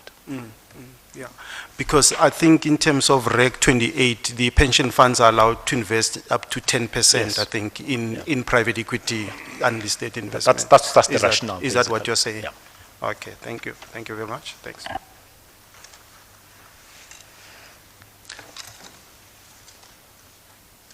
The investment managers, if I may continue, Commissioner, the investment managers appointed directly by the GPF must furnish the fund with monthly reports within 10 business days after month's end and quarterly reports within 20 business days after quarter end. On request, the investment manager shall present the performance, risk, and compliance of the portfolio to the GPF in the format requested and within the specified time frame. The investment managers will then also provide the fund with a strategy review for the prior period and will discuss the likely strategy for the ensuing period. Additional portfolio reporting is provided by the fund's master custodian. If the investment managers are of the opinion that there are sound reasons for possibly not adhering to the guidelines set out in the mandate, the investment manager should approach the GPF's Board of Trustees for consent in this regard. In the absence of any communication in this regard, it is assumed that the investment manager's discretion is not encumbered by the mandate. Should the guidelines in the mandate be transgressed, the investment manager must notify the fund and must prepare a detailed plan of action to rectify the transgression and indicate how the fund will be reimbursed for any losses suffered. The investment management agreement is currently under review, which review is led by an independent consulting firm. The GPF anticipates that it will take 2 further years before the review is complete. Then I move to the questions around IO technologies. It is important to state categorically the PIC did not involve nor inform the GPF when it considered and made the investment in IO. It did not highlight this investment in its subsequent reporting to the GPF. It only started responding to questions asked by the GPF when the GPF learned about the investment and the questions that were asked and its valuation and what may have influenced it. Now, it's quite important to understand that this is, in a sense, a case of the deed was done and the horse had bolted. So you're asking the questions post-effect, but it is very important to be very clear that the GPF was not at all involved in the decision around IO. And the reasons are that way. Before you continue, IO is one element of the Sekunjalo Group. Yep. The investments, if you looked at the total, would be just around 10 billion rand or a little under that. Is it only IO that you were not consulted on, or was it also the other investments, Independent Media, Sagamata, and Premier Fishing? Or is this specific, your concern specific only to IO? I think the response was to the question which focused on IO, but I think I can broadly just speak about the other investments. Sekunjalo as a group, that will not necessarily have been brought to the GPF, but the Independent Media of South Africa, that was a matter that was considered by the GPF, and this goes back to, if I'm not mistaken, about 2006? 2010. And that was prior to my time, but I think the documentation indicate that the PIC did bring the investment in Investment Media of South Africa to the GPF, and the board considered but did not, and there was discomfort in both the investment committee of the GPF and the board of the GPF around the investment around Independent Media of South Africa. However, at that time, the board believed, and correctly so, that the mandate had not been constrained. So the PIC was acting within the mandate and therefore allowed the PIC to proceed with the decision without, in a sense, other than simply informing the PIC of discomfort, interfering with the decision-making process of the PIC. So and I think the other Sekunjalo those were not brought to the GEPF because they were probably within the mandate of the PIC. Does that not come back to this question of individual entity within a group and mandate? Yes, I think that you raised the question earlier, Commissioner. Yeah. The PIC, in its subsequent reporting to the GEPF, contended that they considered that the IO investment fell within the listed investment mandate. The PIC therefore considered that they did not require the GEPF's approval. I do not agree with this, specifically in cognizance is taken of inter alia, the definition provided above for the listed investments, read with the above resolution. I think by and large, if you say something is listed, there is a definition of what is listed, and most people would probably lean towards that definition. And the one that the PIC provided to me does not meet the definition of what is listed. The PIC alleged that the IO investment was made as part of the SIPs, or the Structured Investment Portfolio Investments. According to the definition provided by the PIC, a SIP is a type of investment that contains a product mix with a derivative feature. SIPs are distinct from typical investments due to an underlying derivative in the form of a put or call option. SIPs are used in both listed and unlisted. Primary use is in the listed environment. In instances used in unlisted, this was due to the listing potential of the entities. Now, that's what they have said. And as I've indicated, I still do not share the view that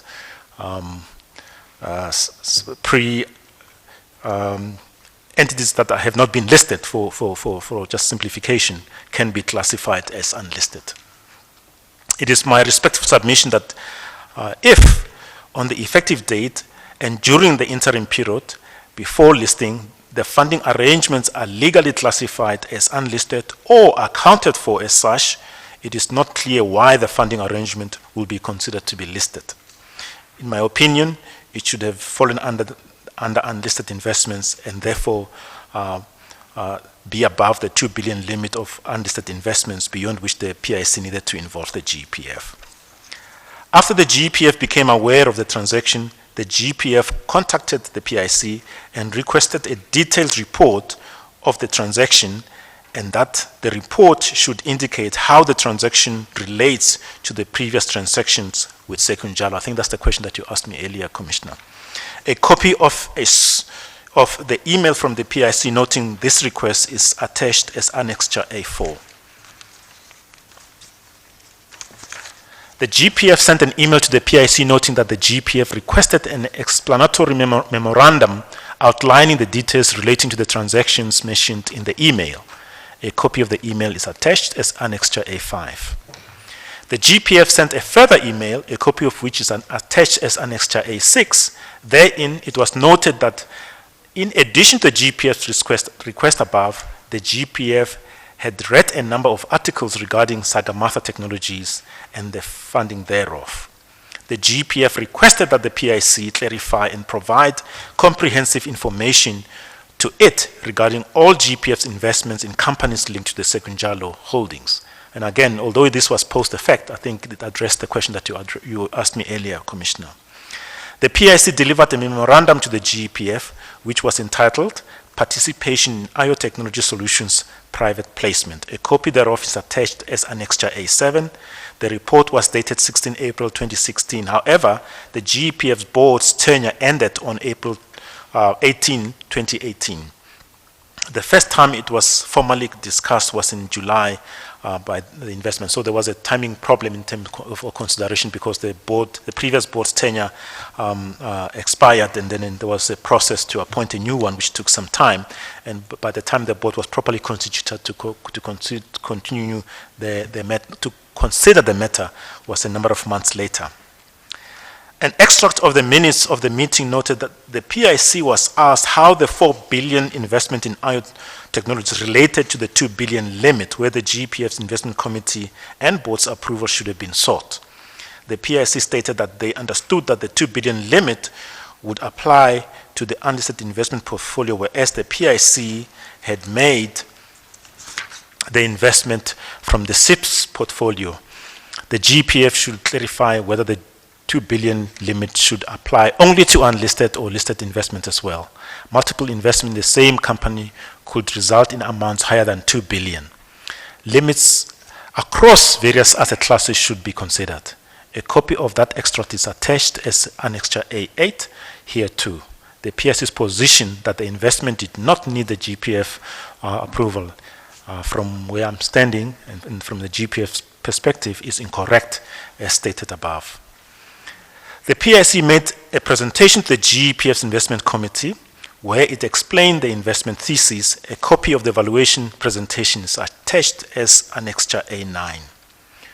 On 24 January 2019, the GPF delivered a letter to the chairperson of the PIC wherein it was specifically noted inter alia that the GPF is extremely perturbed by the recent announcement by the PIC that it has suspended executives head of illicit investment, Mr. Fidelis Madavo, and the assistant portfolio manager, Mr. Victor Siani, following a preliminary investigation report that reflects the flouting of governance and approval processes with respect to the IO Technology Solutions transaction. The PIC executive team had assured the GPF on numerous occasions and in correspondence that the correct governance processes were followed with respect to the IO Technology Solutions transaction. The GPF views this as a serious breach of trust. A copy of the letter is attached as Annexure A10. A question here, a question from this side. If we could please go to Annexure A7, and I think we're on 14.9, paragraph 14.9, Annexure A7. The question of the valuation of IO, has been canvassed quite a lot here in this commission. So when the PIC responded to you and on this memo, what was your feeling about that valuation? Chair, again, that's a difficult thing to, I think one can only work with the facts presented, and to us, yeah, yes, it's quite difficult to say. I need to, again, to reiterate, you must remember this is post facto. This is, the horse has bolted, so I think you can legitimately engage in what the valuation could have been, but the truth of the matter is that the 4.3 billion has already been committed. So the valuations post the fact, I don't think address the fact that the decision had been made, money had flowed out. So I think I just want to put that in context. But the intention of following up, of course, as you will see in the annexure, is to get to an understanding as to what the thinking of the PIC was at arriving at the decision. Now, this is quite important because different people can have a different view about what investments are. That's the nature of markets. If that wasn't the case, there would be no such thing as a market. You always need to have two people with different views. The one says, I think it's a good investment, therefore I'm going to buy. The other one says, well, I don't think it's going to be a good investment in the future, I'm going to sell. But that's what really makes markets. So the fact that there will always be different of opinions about valuations, I don't think in itself is a strange thing. So that's the important thing. But you then say, well, the GPF was presented with a valuation which included the rationale for the PIC to invest in IO technologies. I think the first thing that the GPF, of course, does is just to note that that is the basis on which the PIC has arrived at the decision. However, there have been other people that have indicated that IO could be valued very differently. And the PIC, the GPF has also indicated that to the PIC that yes, that's the valuation that you've placed on the investment, but there are people who have come out with good reasons why they believe that the valuation that you're placing on the entity is not what it should have been. Now, that's after the fact, but that the GPF has communicated to the PIC. Yeah, thank you. You can proceed. Just while we're on that, and obviously it will be further discussed, and lots of information has come out in the evidence from a number of people appearing before this, so AO will continue to be discussed. But if you looked at page 5 of that same memo, and relating to Sagarmatha Technology, point 17, para 17. After concluding a thorough due diligence, PIC decided not to invest in Sagarmatha due to its offer price being significantly higher than PIC's estimate of Sagarmatha's fair value. How do you read that statement, given the information that I assume you are familiar with, that other evidence has presented before the Commission? Or are you not familiar with that? I think first I don't understand what the Commissioner's question. The question is, PIC decided not to invest in Sagarmatha. They actually decided to invest in Sagarmatha at 39 Rand odd per share, although the valuation was 7 Rand 6 cents. It was the JSE that did not allow the listing to take place. Okay, now I think I understand. I think the GP can go with is the statement that the PIC has made. I think what Commissioner, you are indicating is that is contrary to the facts. It wasn't the PIC actually that decided not to invest, although in actual fact it did not invest, but that was not due to its own valuation, but to the action of the JSE. I think, so the first one is simply to acknowledge that no investment in Sagarmatha was made. Sure. Then the second part is that to the extent that the PIC is indicating that it was its decision and not that of the JSE, I think that will be incorrect, and I think we'll take cognizance of that. And I think, again, it's very difficult because in a sense you will be asking the PIC to justify something that they haven't done. So, but I think it is concerning that, in a sense, they had already made the decision to invest, although it was not finally executed because of the actions of the JSE. Can I, Mr. Commissioner, with your leave, just follow up before I forget about this annexure? In paragraph 11, page 51 of 7,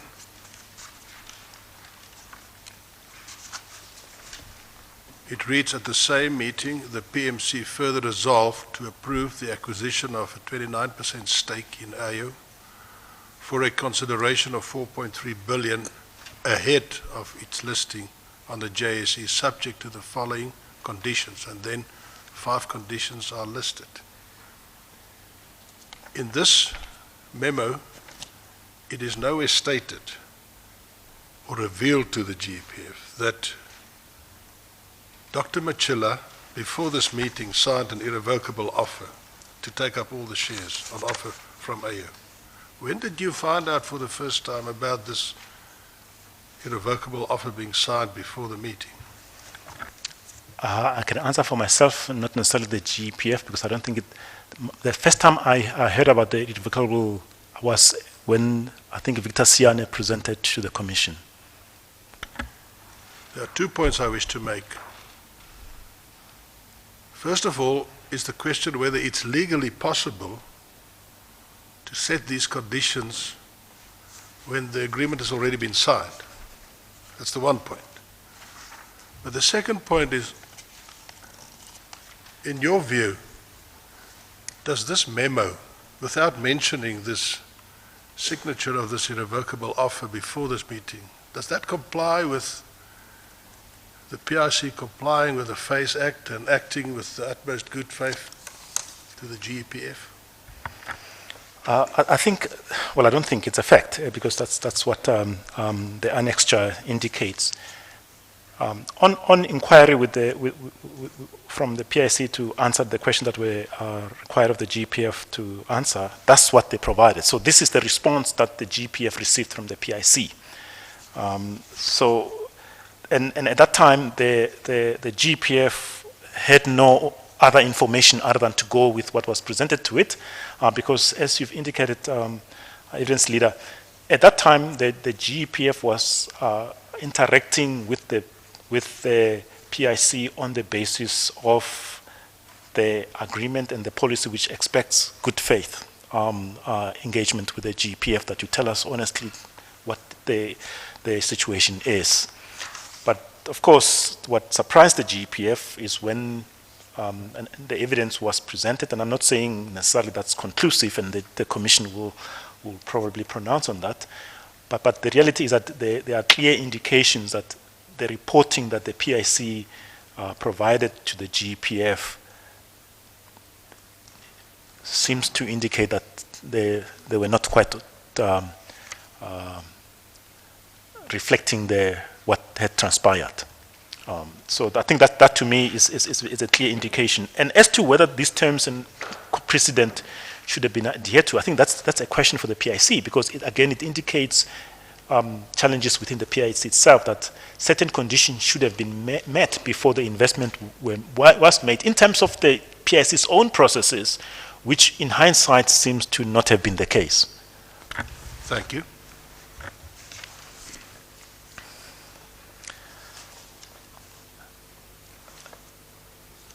Thank you, Chair. The GPF requested the PIC to clarify and provide comprehensive information to it regarding all investment in the companies linked to Gunjalo. I think I had just indicated that. And then the PIC delivered a memorandum, which is the A7 that we've been speaking about, as included. An extract of the minutes of the meeting noted that the PIC was asked how the 4 billion, of course, related to the limit, and then, of course, the PIC stated that they understood that the 2 billion limitation would apply to unlisted investment portfolio, whereas the PIC considered this to be part of the SIPs. The GPF should clarify whether the 2 billion limit should apply to unlisted investment or listed investments as well. Multiple investments in the same company would result in amounts higher than 2 billion, limits across various asset classes. I think I'm repeating myself. I apologize for that. The PIC made a presentation to the GPF's investment committee where it explained the investment thesis, a copy of which is provided. Then, on 24 January 2019, they delivered the letter to the chairperson, which dealt with the issue of trust, which I think the evidence leader you were asking about. So the GPF did communicate to the PIC its concerns around the clear indications, although they have not yet been proven, of the circumvention of process and not actually following the processes even within the PIC itself. On the 3rd of June 2019, a further memorandum was provided to the GPF from the PIC, which was titled the PIC versus IO Technology Update. A copy thereof is attached as Annexure A11. The Honorable Commission will note from the paragraph 5 thereof that it states that the PIC has proceeded to issue summons against IO. The memorandum did not state that the PIC apparently issued summons on behalf of the PIC and the GPF. Although I was aware that the PIC had issued summons against IO, I was most surprised when I first received a copy of the summons on the morning of 11 July 2019 and noticed that the GPF had been cited as a plaintiff. I have made inquiries as best as I could in the limited time available, and to the best of my knowledge, no one at the GPF with the requisite authority authorized the joining of the GPF as a plaintiff.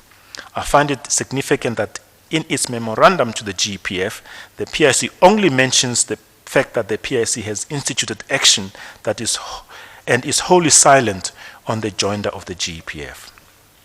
Excuse me interrupting, Mr. Chair. May I just ask Mr. Sithole to elaborate? The summons is annexed to the, is in the bundles. I don't want you to actually turn to it, but have you or anybody else in the GPF, to your knowledge, consulted with counsel on that summons? No, we have not, counsel. We have not consulted our counsel at all on the matter because, again, we did not know of the joinder until the 11th. In fact, if you look at 14.13, if I may ask you to go back to it, you refer to a memorandum drafted by counsel to you by yours faithfully sitting on your left.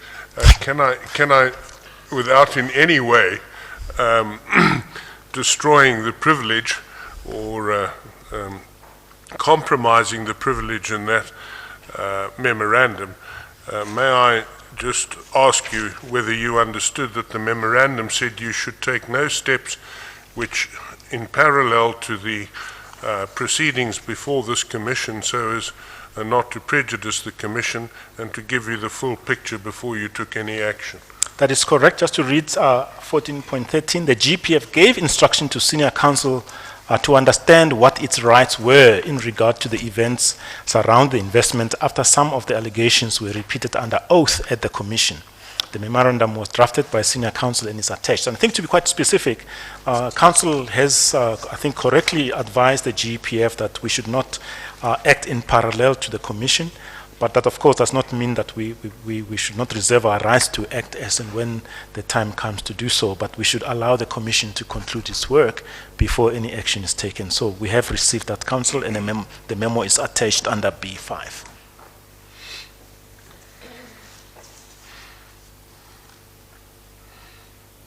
Thank you. Thank you, Mr. Chair. According to the copy of the summons issued on May 29th, 2019, a copy thereof is attached under Annexure A12. The GPF currently awaits the final outcome and report of this Honorable Commission before debating the issue further. Insofar as the summons issued in the name of the PIC and the GPF jointly is concerned, I'm currently making further inquiries how this came about, and the GPF will seek legal advice on the best course of action to adopt. Then to proceed to the Pan-African Infrastructure Development Fund, just to state the facts, during 2005, a proposal was made to the GEPF regarding the Pan-African Infrastructure Development Fund, or what we call PADIF, an infrastructure fund managed by Harris General Partners. Now, there's a distinction between these two entities. There is the fund, and of course there is the manager, and sometimes I think it's important that the two are not the same things. And when we deal with them, we must separate the issues that are pertinent to the investment in the fund and how that is managed via Harris. During 2006, the GPF... Sorry. Just a clarification here.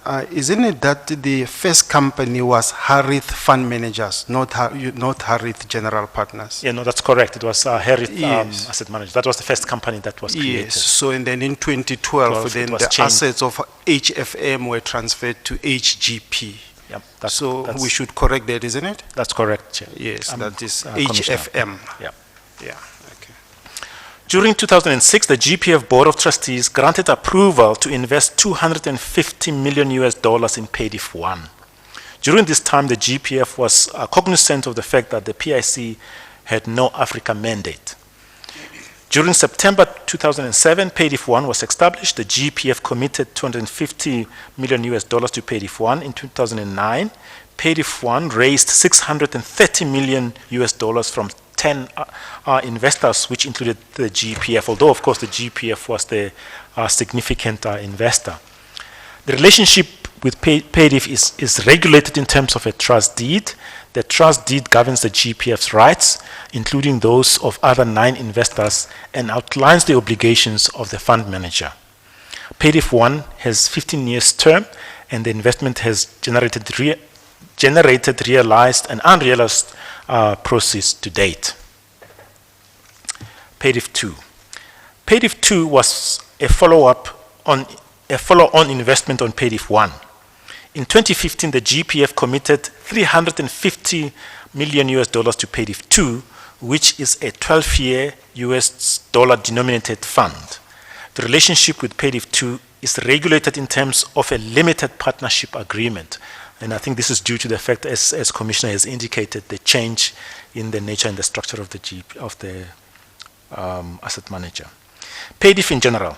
The governance processes comprise the advisory board and the investment committee. The board is made up of the investor representatives of the GEPF, the African Development Bank, the Development Bank of South Africa, the Botswana Public Officers Pension Fund.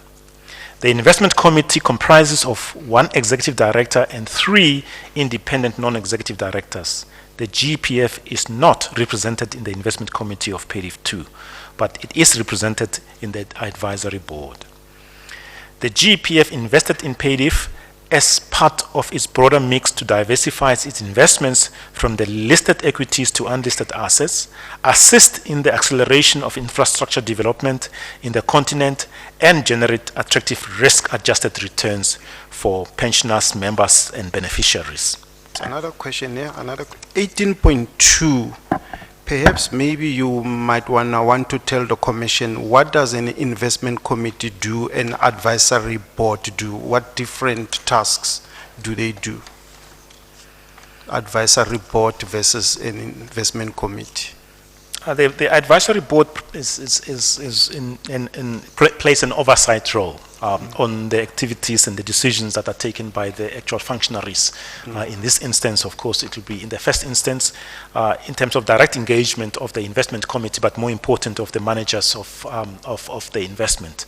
So what will happen is that the executives, the managers of the asset manager will go out and seek opportunities.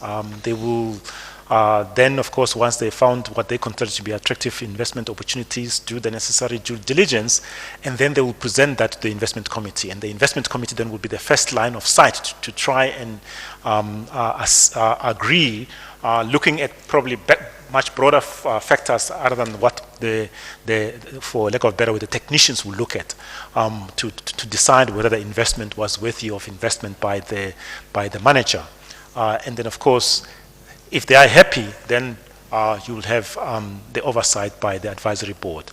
Now, the kind of things that, for instance, the advisory board might consider, which an investment committee or the executive might not consider, would be, for instance, issues around potential reputational risk in terms of the ethical issues that might not necessarily be germane to the technical validity or attractiveness of an investment, but might be quite significant if you are now going to make a final decision about investing. So you might find that at the technical level, ethics might not necessarily be paramount in your decision-making process, but when you go to the advisory committee, an issue like ethics might actually be considered as a do or die of that investment. And that's where there's a difference in terms of the decision-making process in the different levels where decisions are taken. Thanks.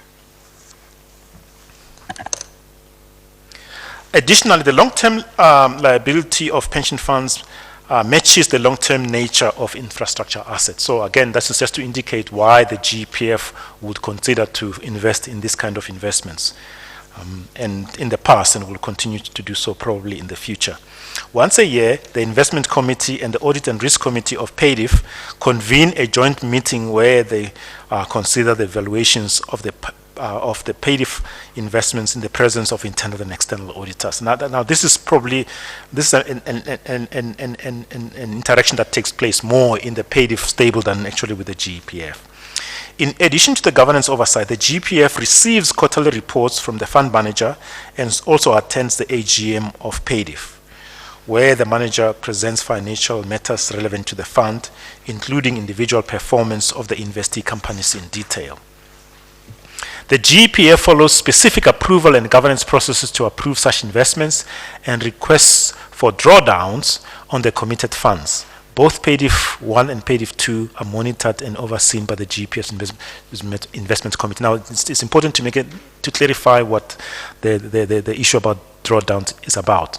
So funds are committed, but to the extent that they have not been investment identified and money are flown to support those investments, the money sits with the GPF. And only after all processes have been gone through and the final decision to invest has been taken, do the funds then flow out of the GPF to be invested in the entity by the PADIF. But until that time, the assets actually remain in the portfolio of the GPF. The GPF is not the only, although it is the largest investor in PADIF 1 and PADIF 2. So there are, as I've indicated, and I've named some of them already, there are other investors in these instruments. PADIF 1 is currently chaired by the GPF's chair, Dr. Rinosi Mokate, already I've mentioned her above. By being directly involved in both funds, the GPF has been able to be intimately involved in the decisions taken which affect the funds committed outside of South Africa. The GPF is satisfied that the fund managers have and continue to fulfill their duties accordingly. Herith was appointed by the PADIF Board of Trustees, which comprises the 10 investors to manage the fund. So that, I think, speaks to the investment in PADIF 1 and PADIF 2, which is a very separate matter in terms of the management of those assets by Herith. Then I move on to Libashe. Libashe Investment Group Pty Limited is a special purpose vehicle SPV which was created for the purpose of acquiring Capitec BE shares from the PIC. The SPV obtained loan facilities from the PIC acting on behalf of the GEPF. And again, the decisions around the investment in Libashe did not involve the PIC. Not the PIC, the GEPF. The PIC engaged with Libashe independent of the GEPF. As more fully detailed in a report marked confidential by SNG, the loans were structured as follows. Libashe Investments Capitec, an amount of 719,939,449 rands, and Capitec Ashbrook 1.5 billion.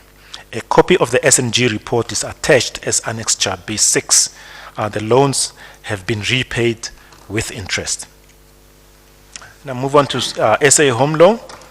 The GEPF partnered with SA Home Loan to make home ownership a reality for GEPF members. Now that statement needs to be understood quite broadly, because there are certain processes that took place before the GEPF was involved, and it only in a sense got involved when it was time to actually deploy the funds to back this intention, which is to provide housing for GEPF members. And again, it's important to understand that it was never envisaged as the be-all and all of the vehicle that the GEPF will use to assist in this regards. There are other activities, interventions that the GEPF is busy with and looking at to try and address the housing needs of GEPF members. Of importance and a bit beneficial to members is that SA Home Loans have adjusted the qualification requirements for home loans so as to enable more members to qualify,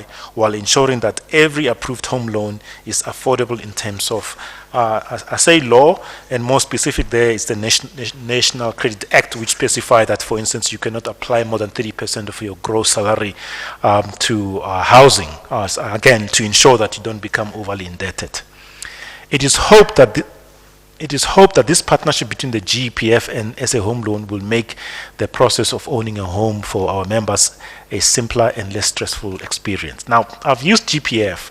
The decision to invest to invest in SA Home Loan, and then of course deploy the assets that the GEPF has deployed in this regard. That was actually done by the PIC.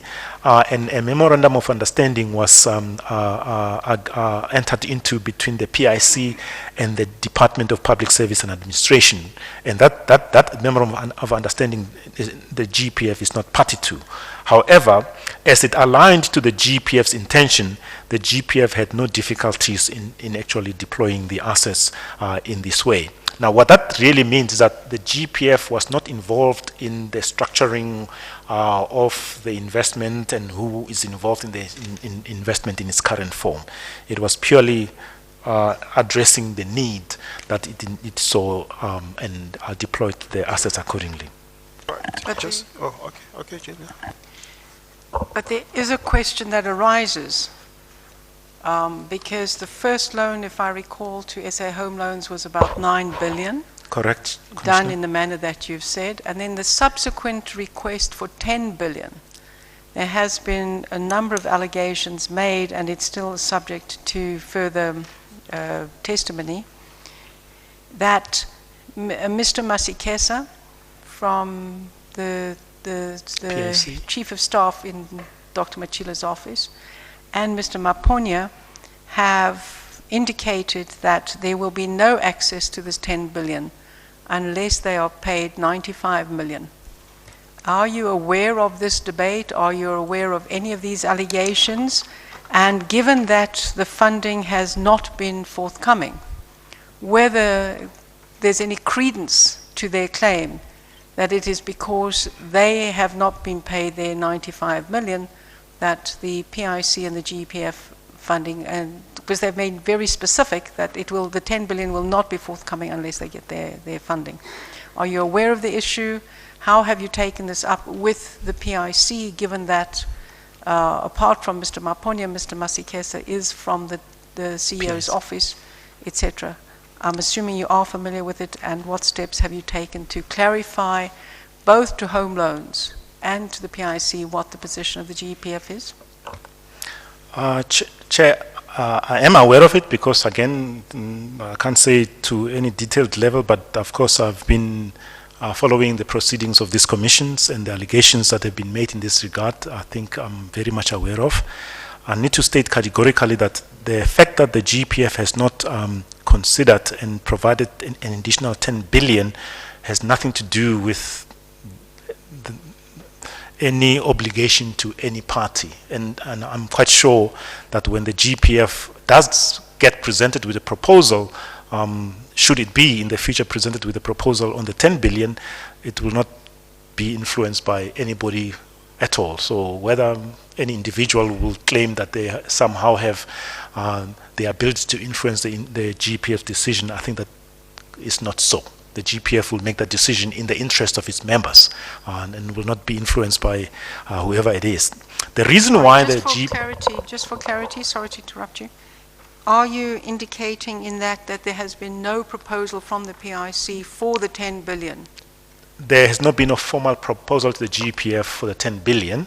However, the GPF is aware of the request from SA Home Loan for the 10 billion in that it was copied on the letter that was sent to the PIC by the SA Home Loan. And the GPF has not acted on it simply because the PIC has not brought it to it.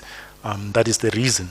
And therefore, as far as the GPF is concerned, there's no need for us, well, maybe I shouldn't even go there, other than to say that the GPF will not be influenced by any external party to make this decision. If it ever is brought to it, it will decide in the best interest of the members of the GPF, independent of any engagement by any party. But as we speak, there's been no formal request. There, however, has been concerns raised both by Labour with regard to the potential deployment of money to invest to provide loan funding via SA Home Loan.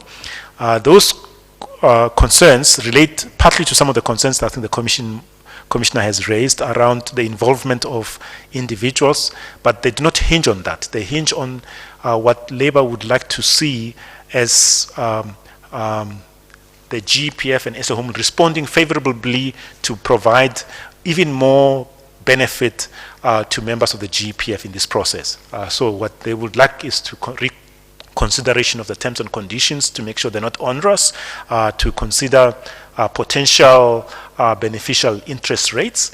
And those are the kind of things that the GPF would entertain in terms of looking at any additional funding if it is requested to do so.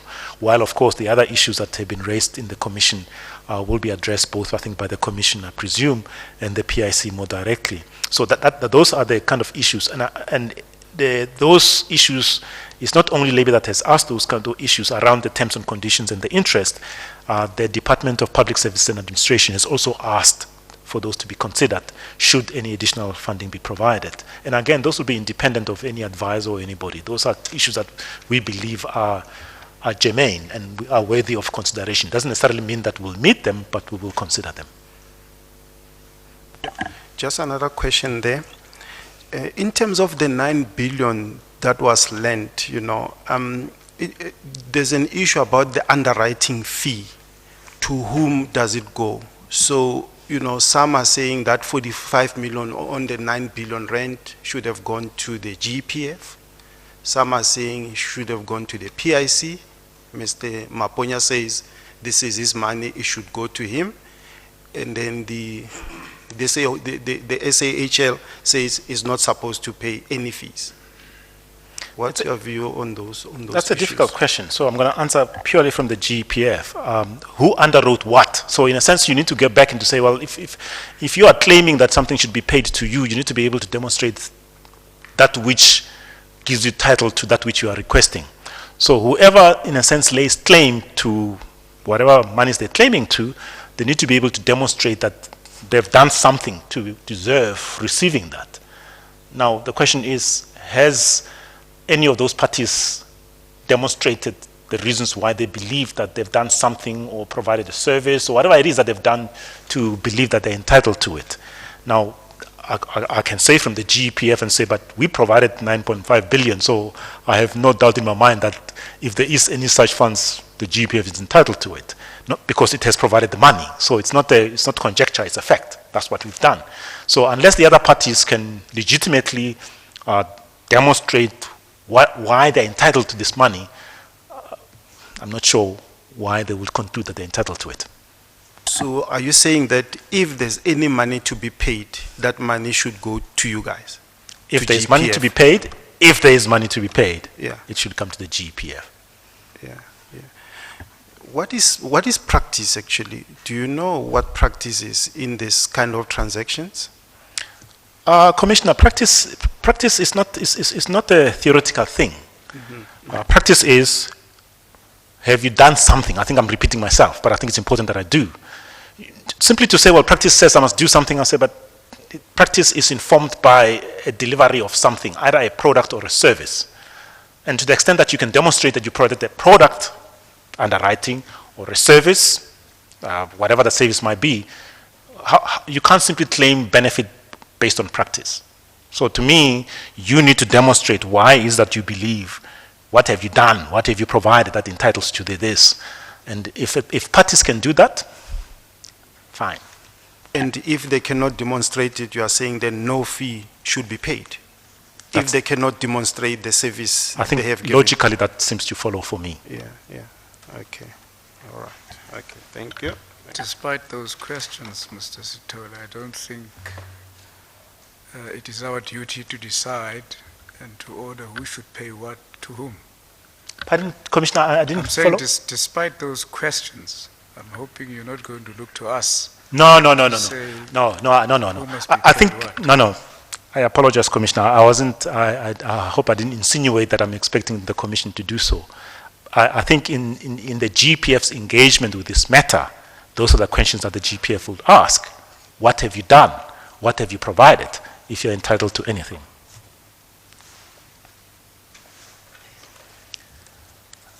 Okay, Commissioner, may I proceed? Then I move on to EcoBank. The GPF owns 13% of EcoBank, transactional incorporated ETI shares. The current market value of the GPF's investment is 1.78 billion. The returns on investment in dollars were negative overall, all periods to March 31st, 2019. For the first year, it was negative 19.50, and then for 3 years, negative 19.73. Since inception in June 2019, the investment has yielded in total minus 0.648%. This should, with respect, be seen in the light that the overall GPF's investments have done very well. So I think there might be issue in this one single investment, but again, and I'm not speaking to non-bona fide issues that might have taken place in the investment, but if to the extent that it's bona fide, it is not untoward that the investment might not perform. So because not all investment necessarily will perform.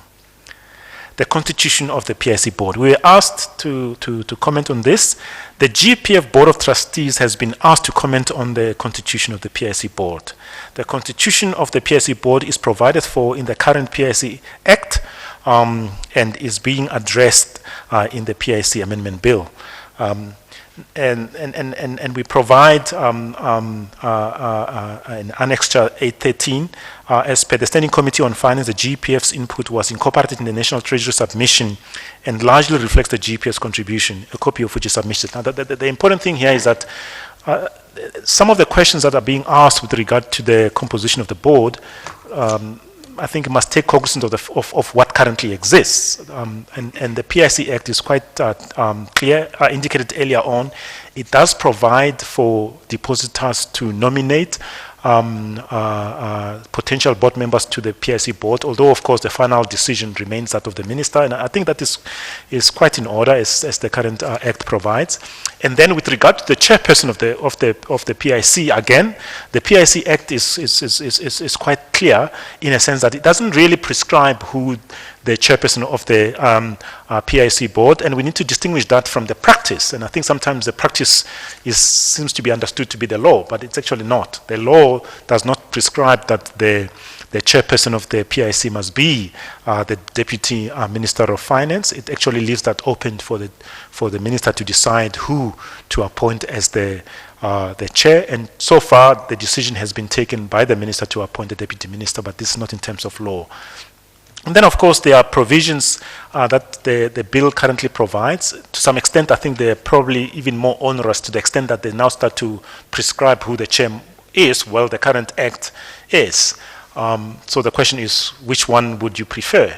And sometimes I get a sense that we're trying to fix a problem that doesn't exist, in the sense that the act does not prescribe, and practice is not act, and therefore we need to distinguish issues of practice vis-a-vis issues of law. And to the extent that we do that and we comply with the law as it stands, or the memorandum of incorporation of the PIC as it stands, to the extent that that is complied with, some of the questions that we're asking, in a sense, are answered already. So we need to go back to what originally is provided in the law and act accordingly, or in the original memorandum of understanding, and act accordingly. And if we did that, it's my view that some of the questions that are being asked would not arise, because the law and the memorandum of incorporation deals with those matters. In conclusion, the fund has grown significantly since 1996, and the reasons for that might be contrary to what some people represent. I think some of them are as follows. And fundamentally, and one needs to state this, because I think we need to take cognizance of some of the decisions that have been taken at a higher level that we don't recognize at times. When the GPF was set up in 1996, a number of things were done. The first one, well, not the first one. One of the most important things at that time, the fund was grossly underfunded. At the time, I think was 72.6% funded. It was really bankrupt, and I think there was a need to rebuild the fund. A decision was taken to fund the GPF. And that wasn't taken by the GPF, that wasn't taken by the PIC, that decision was taken by government, by the policymakers, to fund the GPF. That's very important, because in a sense, up until that point, the GPF was managed as a pay-as-you-go fund. And that decision to fundamentally fund the GPF is fundamental to the growth of the GPF. And for me to claim that will be disingenuous. Then the second part was to allow the GPF to invest in equities, that is the strategic asset allocation, which until that point in time, the GPF invested broadly in government debt. And it was allowed to invest in the JSE, well, not JSE, to invest in the open market, including bonds of corporates and all that, so it wasn't just the equities. Then again, that was a fundamental decision, not taken by the PIC, and partly taken by the government with the GPF at that time, to now diversify the GPF's investments. Now that has led to a significant growth of the GPF to where it currently is at.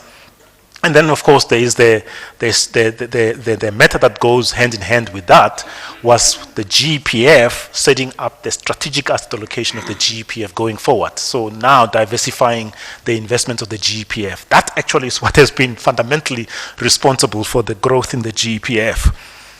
The fund's assets grew by 8.3%. This is in the last year, financial year. Of course, this is not a claim that this will be repeated in this current new year, because there's been a difficult year, but it is simply to state that the fund has grown despite all the challenges that we've been facing, and currently stands at about 1.8 billion. This growth is a vote. Excuse me interrupting you. I'm not given to discourtesy. Are there not a couple of zeros missing in 23.2? 23.2, where? It's billion instead of trillion. No, it's trillions. Yeah, Yes. It's trillions. You are correct, Councillor. It's trillion, not billion. Just another question there. So the funds have increased by 100 billion rands. Does it include dividends and the interest that you earn? That's correct. That includes all income. The full growth Yeah, is capital gains and Yeah. the dividends and the interest. Yeah. Yeah, Correct. and rentals and Yes. other things, all those Correct, things. Okay. Commissioner. Correct. All right. Okay. Sorry for that. It is trillion, not billion. I was saying that this growth is a vote of confidence in how the pension fund is managed and how the funds are invested. And just to add that although large in rent terms, and of course, and the GPF and the management and all of us are very cognizant of the fact that every rent counts, the unlisted portfolio comprises less than 5% of the GPF's assets managed by the PIC. A significant part of the unlisted portfolio is actually performing quite well.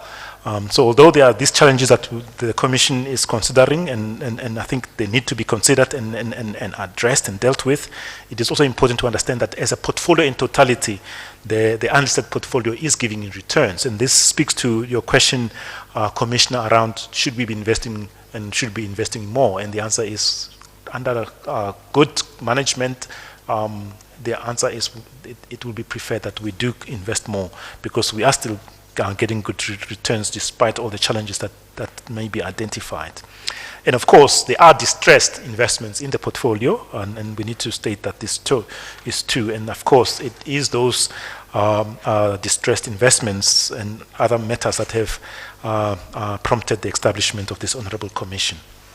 The GPF continues to closely monitor and guide the fund's investment team to ensure optimum performance. Of course, we don't foresee this. We would like that it is realized, because that is our role, that is our job. The GPF is awaiting the Honorable Commission's final report and recommendations to further debate any issues raised and of any action that might emanate from that. Just a quick Thank you, one, Commissioner. Yeah, I got further questions, but let's go to 23.3. Do you, just in terms of the benchmarking in the unlisted investments, I mean, do you, when the PIC reports on a quarterly basis, whatever, do you do the valuations, or they're done at year end to compare the performance with the benchmarks that you have laid out in those private equity funds, you know, and the other funds? So, Commissioner, there are two processes which are separate. So there's the benchmarking, the benchmarks to which this unlisted investment are measured against. Those were agreed in advance. So when we deployed, for instance, the 70 billion to Isibaya 2, benchmarks were agreed then. So those already exist already. And then the funds are measured against that in totality. So I think it's important to remember that. Then there's the matter of valuation. Valuations of the investments, again, remember there's no open market for a value on them, is done by independent valuers every year as part of the GPF's review in terms of the annual financial statement as required in terms of GP law. So every year, the independent auditors must audit the GPF, and amongst the things that must be audited is the unlisted investments. Now, in the first instance, the valuations are done by independent valuers, both for the unlisted and also the property subjected to the same thing in terms of valuation. And then the independent valuers report to the PIC in the first instance, and then if there are matters that they need to clear, they clear it amongst themselves. And then they come to the valuation subcommittee of the GPF, which sits, I think, for almost 2 days, just deliberating, not necessarily on all, although the evaluation is done on all the unlisted investment, they pick which ones they want to look at, and then, of course, agree on a value, because the attribution of value in the final analysis is the responsibility of the GPF. And then, of course, there's the evaluation subcommittee then reports to the audit and risk committee, and then to the board, which finally agrees the total valuations, which include either impairments or reversals of impairments. Chair, I apologize for interrupting, but I need to get some guidance from the Commission. Mr. Sithole has completed his evidence, and I suppose there's going to be further questions, but there is an arrangement with Dr. Machila and his legal team that they will start at 2 o'clock. Must I make other arrangements, or can I just get some guidance from the Commission? My colleague does have some further questions. I'll consult. And I think if he finishes, then that'll be it from our side. I have a couple of, can we perhaps have the arrangement that we carry on till 1:15 and take a 45-minute lunch break? Or that we start at 2:15 with the other people? Yes, you get your opportunity to question before we break for lunch. Okay, can I then arrange with the other people that we will carry on at 2:15 with them? Maybe you should say between 2 and 2:15 they must be ready if we start at 2. Thank you, Mr. Commissioner. Yeah, sorry. I got 4 questions here, and these have been big questions which have come through, so I wanted to get some opinion on those ones. In terms of transparency of the PIC, there's been talk that, to safeguard its future, it needs to reveal more in terms of investments and listed investments and everything. And sometimes the PIC says it cannot reveal more because the GEPF doesn't allow it to reveal some things.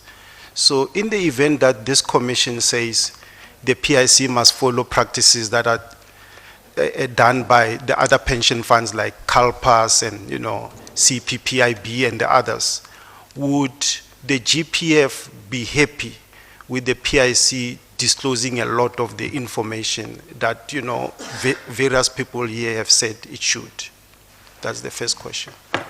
I think, Commissioner, just in your example that you give is actually very pertinent, and then I think it makes the point very clearly. CalPAS is not an asset manager. CalPAS is a pension fund. So when we talk about transparency of the PIC, and I think we need to be careful that we do not attribute things to the PIC that it is not or doesn't have and shouldn't have. The PIC does not own the assets that it manages, and that's fundamental. So I know that sometimes people might want to act as if it does, or allege that it does, and it may well be maybe mistakenly act as if it does, but it does not.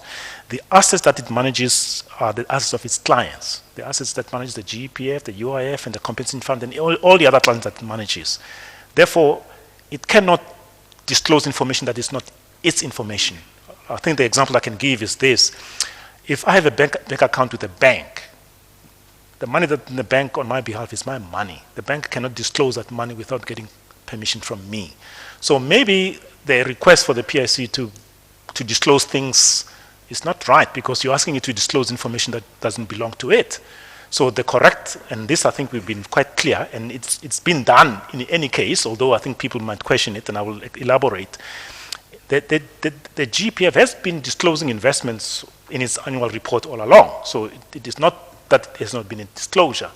What has happened is that we've disclosed historically only the 10 most important investments and the 10 least problematic, 10 most important in terms of value and in terms of returns, and 10 of the most problematic, because it's a whole range of investments. So although there's been disclosure, there was not full disclosure in the sense that not because there was any need to hide anything, simply because in terms of how much can you put in an annual report. So you give what you believe to be meaningful information rather than just information for the sake of giving information. So there's always been disclosure of the GEPF's investments. However, then the request comes, but actually we'd like to see everything. And then in 2017, we still keep the annual report the way it has always been, disclose what we think is materially important, but also disclose the detail of everything else, but outside of the annual report as an annexure. I think first electronically, and I think we've continued to do that, both at the PIC as well as the GEPF, or a link between the GEPF and to disclose everything else. So the question of transparency, in a sense, to me, is moot, in a sense that I think there's always been disclosure. It's been a question of the extent to which disclosure must be made. So if you want impairments, you can go back to as many years as you want. You'll find the impairments disclosed. It may well be that the detail of any interest that somebody is invested in is not disclosed because the size did not, according to the GPF, justify disclosure. So should we disclose going forward? The answer is, of course, we can disclose, but the distinction is this, and I'm using CalPAS as an example. It is not the asset manager that's disclosing, it is the pension fund that is disclosing. So do we get an assurance, say, if we say we need some transparency, that the GEPF will actually be willing to do that? Okay. Well, I think the facts speak to that. That's what's happening currently. But I want to go back to, and I might have misunderstood you, Commissioner, so you must let me know if I have. There's a difference between disclosure of investments. There's a different matter about the disclosure of the processes by which the investments are made. Now, the implications for the two, I think, are very, very different. So the disclosure investments, if you're saying, do you need an undertaking, and the GPF hasn't given me authority to say this, but I think they've done it historically and they continue to do so, so I can't see why they wouldn't undertake to do so in the future. So I can almost categorically say that the GPF has absolutely no difficulty disclosing into the future, but that is the disclosure of investments. Yeah. It's a different question if you say, that should an asset manager, the PIC, disclose the processes by which it makes the decision that it makes? That's a totally different question altogether. Yes. All right. Okay. Nice. Second one, it's in terms of the fees charged by the PIC, you know, from the GEPF. If we come up with a different kind of a model, operating model, that needs more money for the PIC because for efficiency and other reasons, is the GPF happy to look at increasing fees for the PIC, given that there's a new model coming through? Whew, that's another tricky question. You must remember that, and I think I alluded to this at the beginning, there is no law that says the GEPF must use the PIC. And again, I don't have instructions from my board, but I think this is logical. And if that is the case, if a model were to be put in place that was not suitable to the GPF as an asset manager, and again, I'm not saying it will be easy, but I will assume that the GPF will be allowed to consider whether it wanted to continue with the PIC under that model, or it will seek to do something different. And I think, to me, if a model is changed that does not fit, and again, I'm using the GPF and the PS as an example, but you can use that as the relationship between any owner of assets and the person that manages their assets, so any pension fund and any asset manager. If the asset manager changes to the extent that I, as an asset owner, am not comfortable, hopefully I have the right to decide to use somebody else. So that's the first obvious kind of requirement, that if you were to change the model to the extent where the GPF is comfortable, that the GPF will be given the right to think and act differently. However, let me come back to assume that that's not the extreme, that things are still workable. Well, I think you need to understand, why is the GPF continuing to use the PIC as it currently needs to do? And part of that I might have maybe alluded to in the conversation that I've given.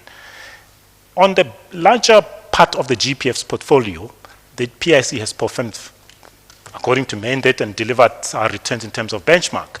So in that sense, the GPF has no, in the bigger scheme of things, does not actually have concerns around that. It might have concerns about the governance and challenges of governance, it might have concerns about management, and some of the revelations that I think have been made in this commission might have concerns about that. But that needs to be understood in the broader context of the PIC's management of the GPF assets and the returns thereof in totality. And so to change the structure of the PIC before you have considered that, I think, to me, will probably be remiss. So that's that I think I'll make that statement. Then number two, what drives the investment that the GPF is making through the PIC is actually not the PIC. It's the issues around the strategic asset allocation, and I think Commissioner asked earlier on about the progress thereof and whether one should be concerned or not. And that, to me, it's a lot much more germane consideration than the PIC as an asset manager. Because why? As I've indicated, 70% of the GPF's portfolio is by and large managed conservatively. For lack of better words, it's actually tracker funds. Now, if you're doing management that way, whether you use tracker fund manager 1 or tracker fund manager 2 or 20 different tracker fund managers, you're tracking the index. How much different will they track the index in execution? Not much. So fundamentally, to the extent that the GPF portfolio is managed conservatively, I think it will be, what's the word I'm looking for? It'll be disingenuous to want to split that, because the consequences of that will be to have more managers managing money for more fees, and therefore, to answer your question directly, the GPF will not be happy to pay more fees without actually the prospect of getting better returns. Why? Because you will be averaging more of the same and paying more fees, and therefore you'll pay more fees and actually getting a better return.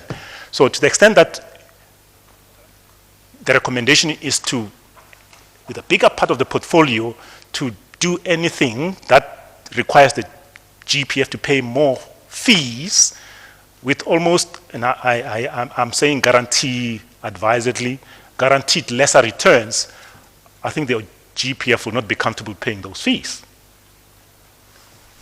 Just the final question here, and briefly, is that, and it's a controversial question, so, but I'm going to ask it because it's quite relevant. And I haven't seen the GPF actually answer the question somehow. Some people are saying, given that the economy is in the doldrums, there's a surplus at the GPF of 137 billion or something like that, why can't the Minister of Finance or the President actually take money from the GPF and sort of have an economic stimulus and boost the growth of the economy?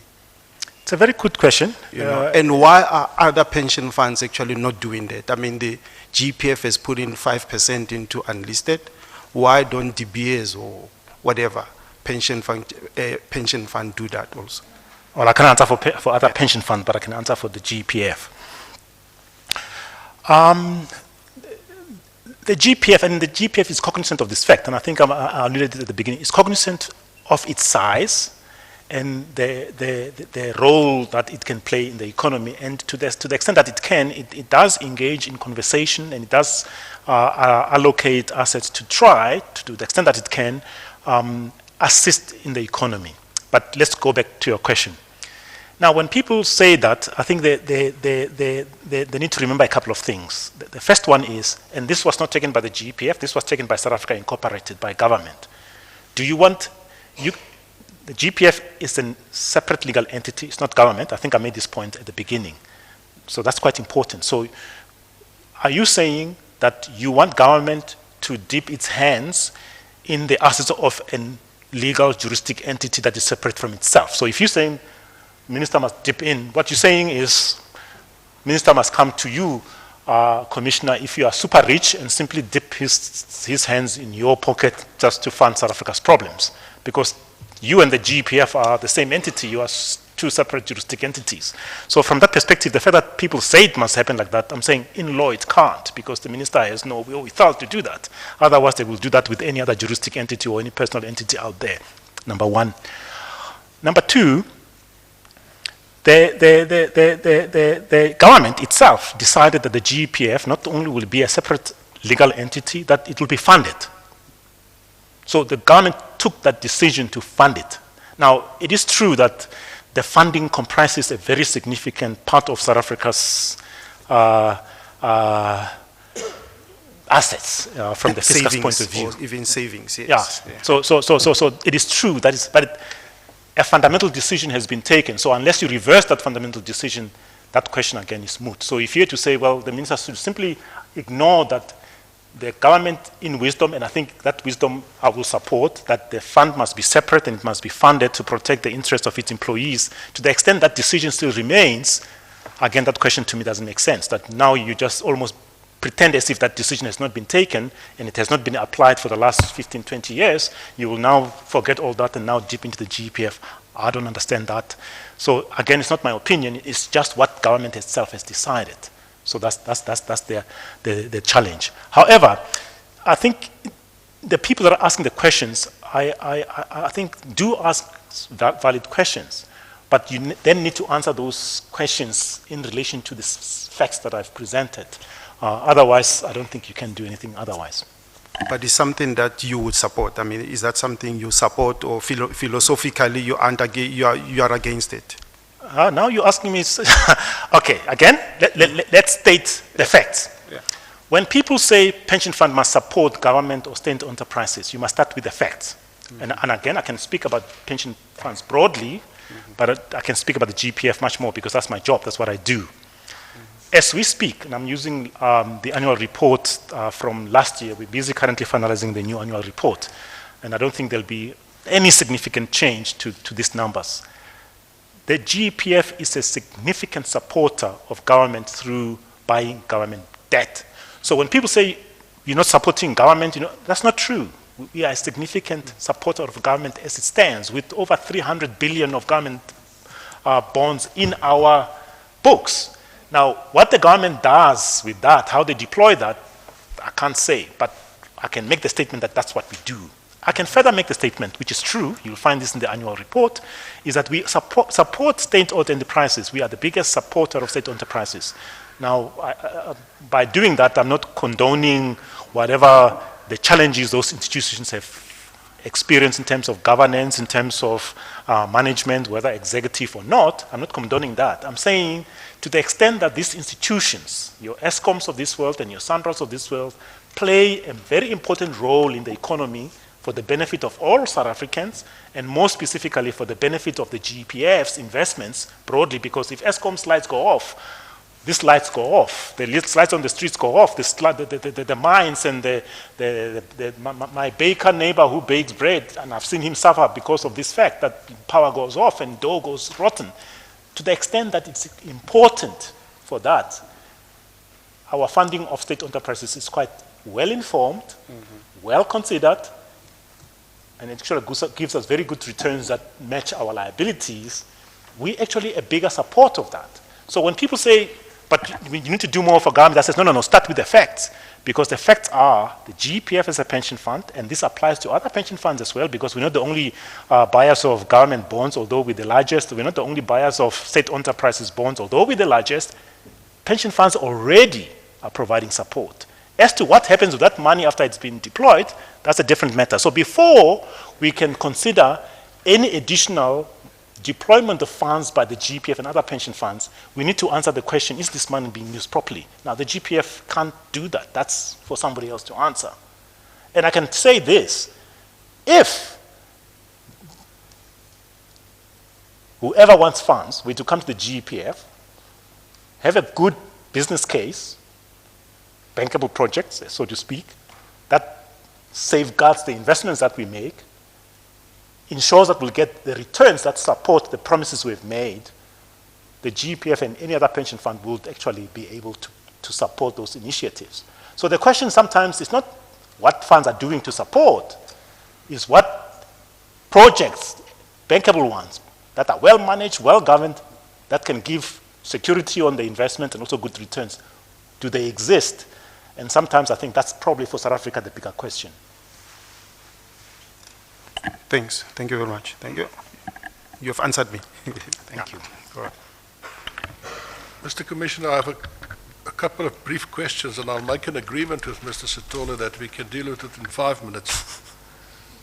I will be brief in my questions, and I will agree with him that he will be very brief in his response. Mr. Sithole, the first question is, were you aware that the PIC may have been acting for many years now, not within the Memorandum of Understanding of the company? No, lead councillor, we were not. Thank you. Secondly, why did you decide on Harith being a start-up fund manager when you invested in PIDF1? Now this goes back to the investment in PIDF1, I think the creation of PIDF1. The GPF did not decide on Harith as an asset manager. The GPF was approached by the PIC at the time, and Harith did not exist, to invest in infrastructure and in the continent, and it considered that, and it thought it was a worthwhile environment to invest. But that decision was not necessarily the appointment of Harith. Can I perhaps help you? We all know by now that Harith was the creation of PIC. Yes. Okay, Yes. thank you.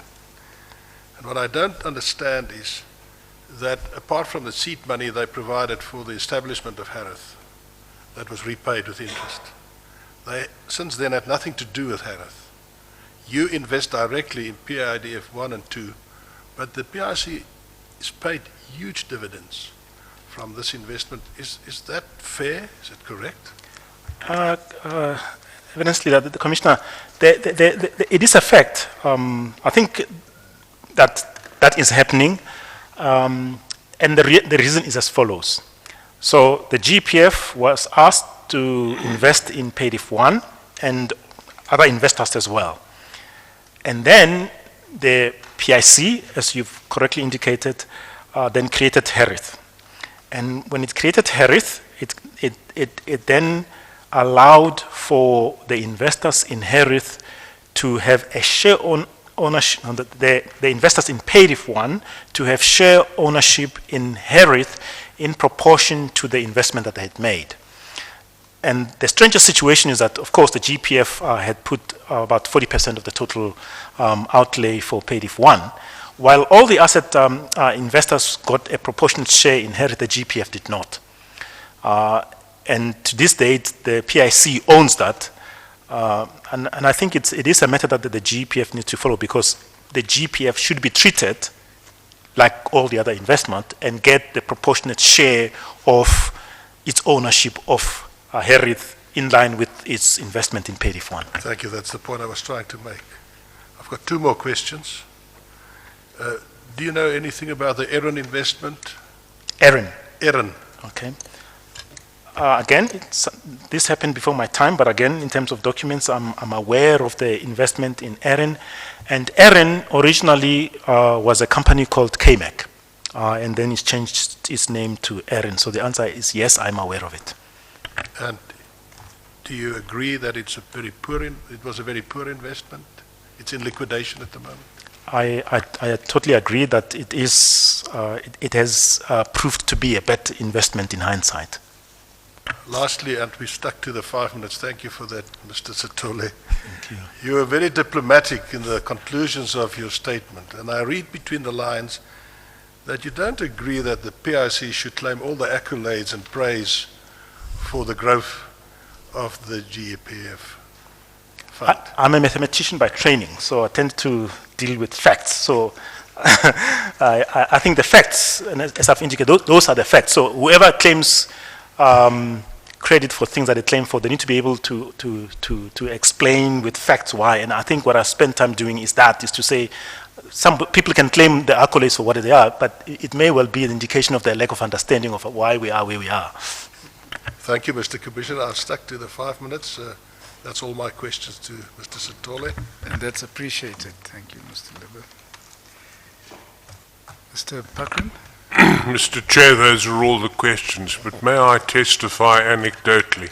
I had invited Mr. Sithole for lunch, and he told me in no uncertain terms that the fund has an absolute inviolate principle that they will not be feted and lunched, even lunch, by senior counsel, but he has offered to take me to lunch, and I'm aware of the fact that even I couldn't make a dent in 1.8 trillion rand. Thank you. That's all the evidence for Mr. Sithole. Thank you, Mr. Puckman. Thank you. Thank you, Commissioners. Mr. Sithole, thank you so much. We appreciate your time, and we appreciate you putting together your statement. Certainly, you have given us much, much more than we expected, and have cleared up certain things that were unclear. So thank you very much. I hope it won't be necessary for us to call you back for whatever, but may I just warn that we haven't had a look at all the annexures. You might be called back to come and explain one or two of them. And Thank I you, hope you'll be Commissioner, and if available. Commission calls us, we will come back. Thank you very much. For Mr. now, you are Commissioner, excused. is it then fine that we agree till 2:15 for lunch? Yeah, we shall adjourn until 2:15. Thank you.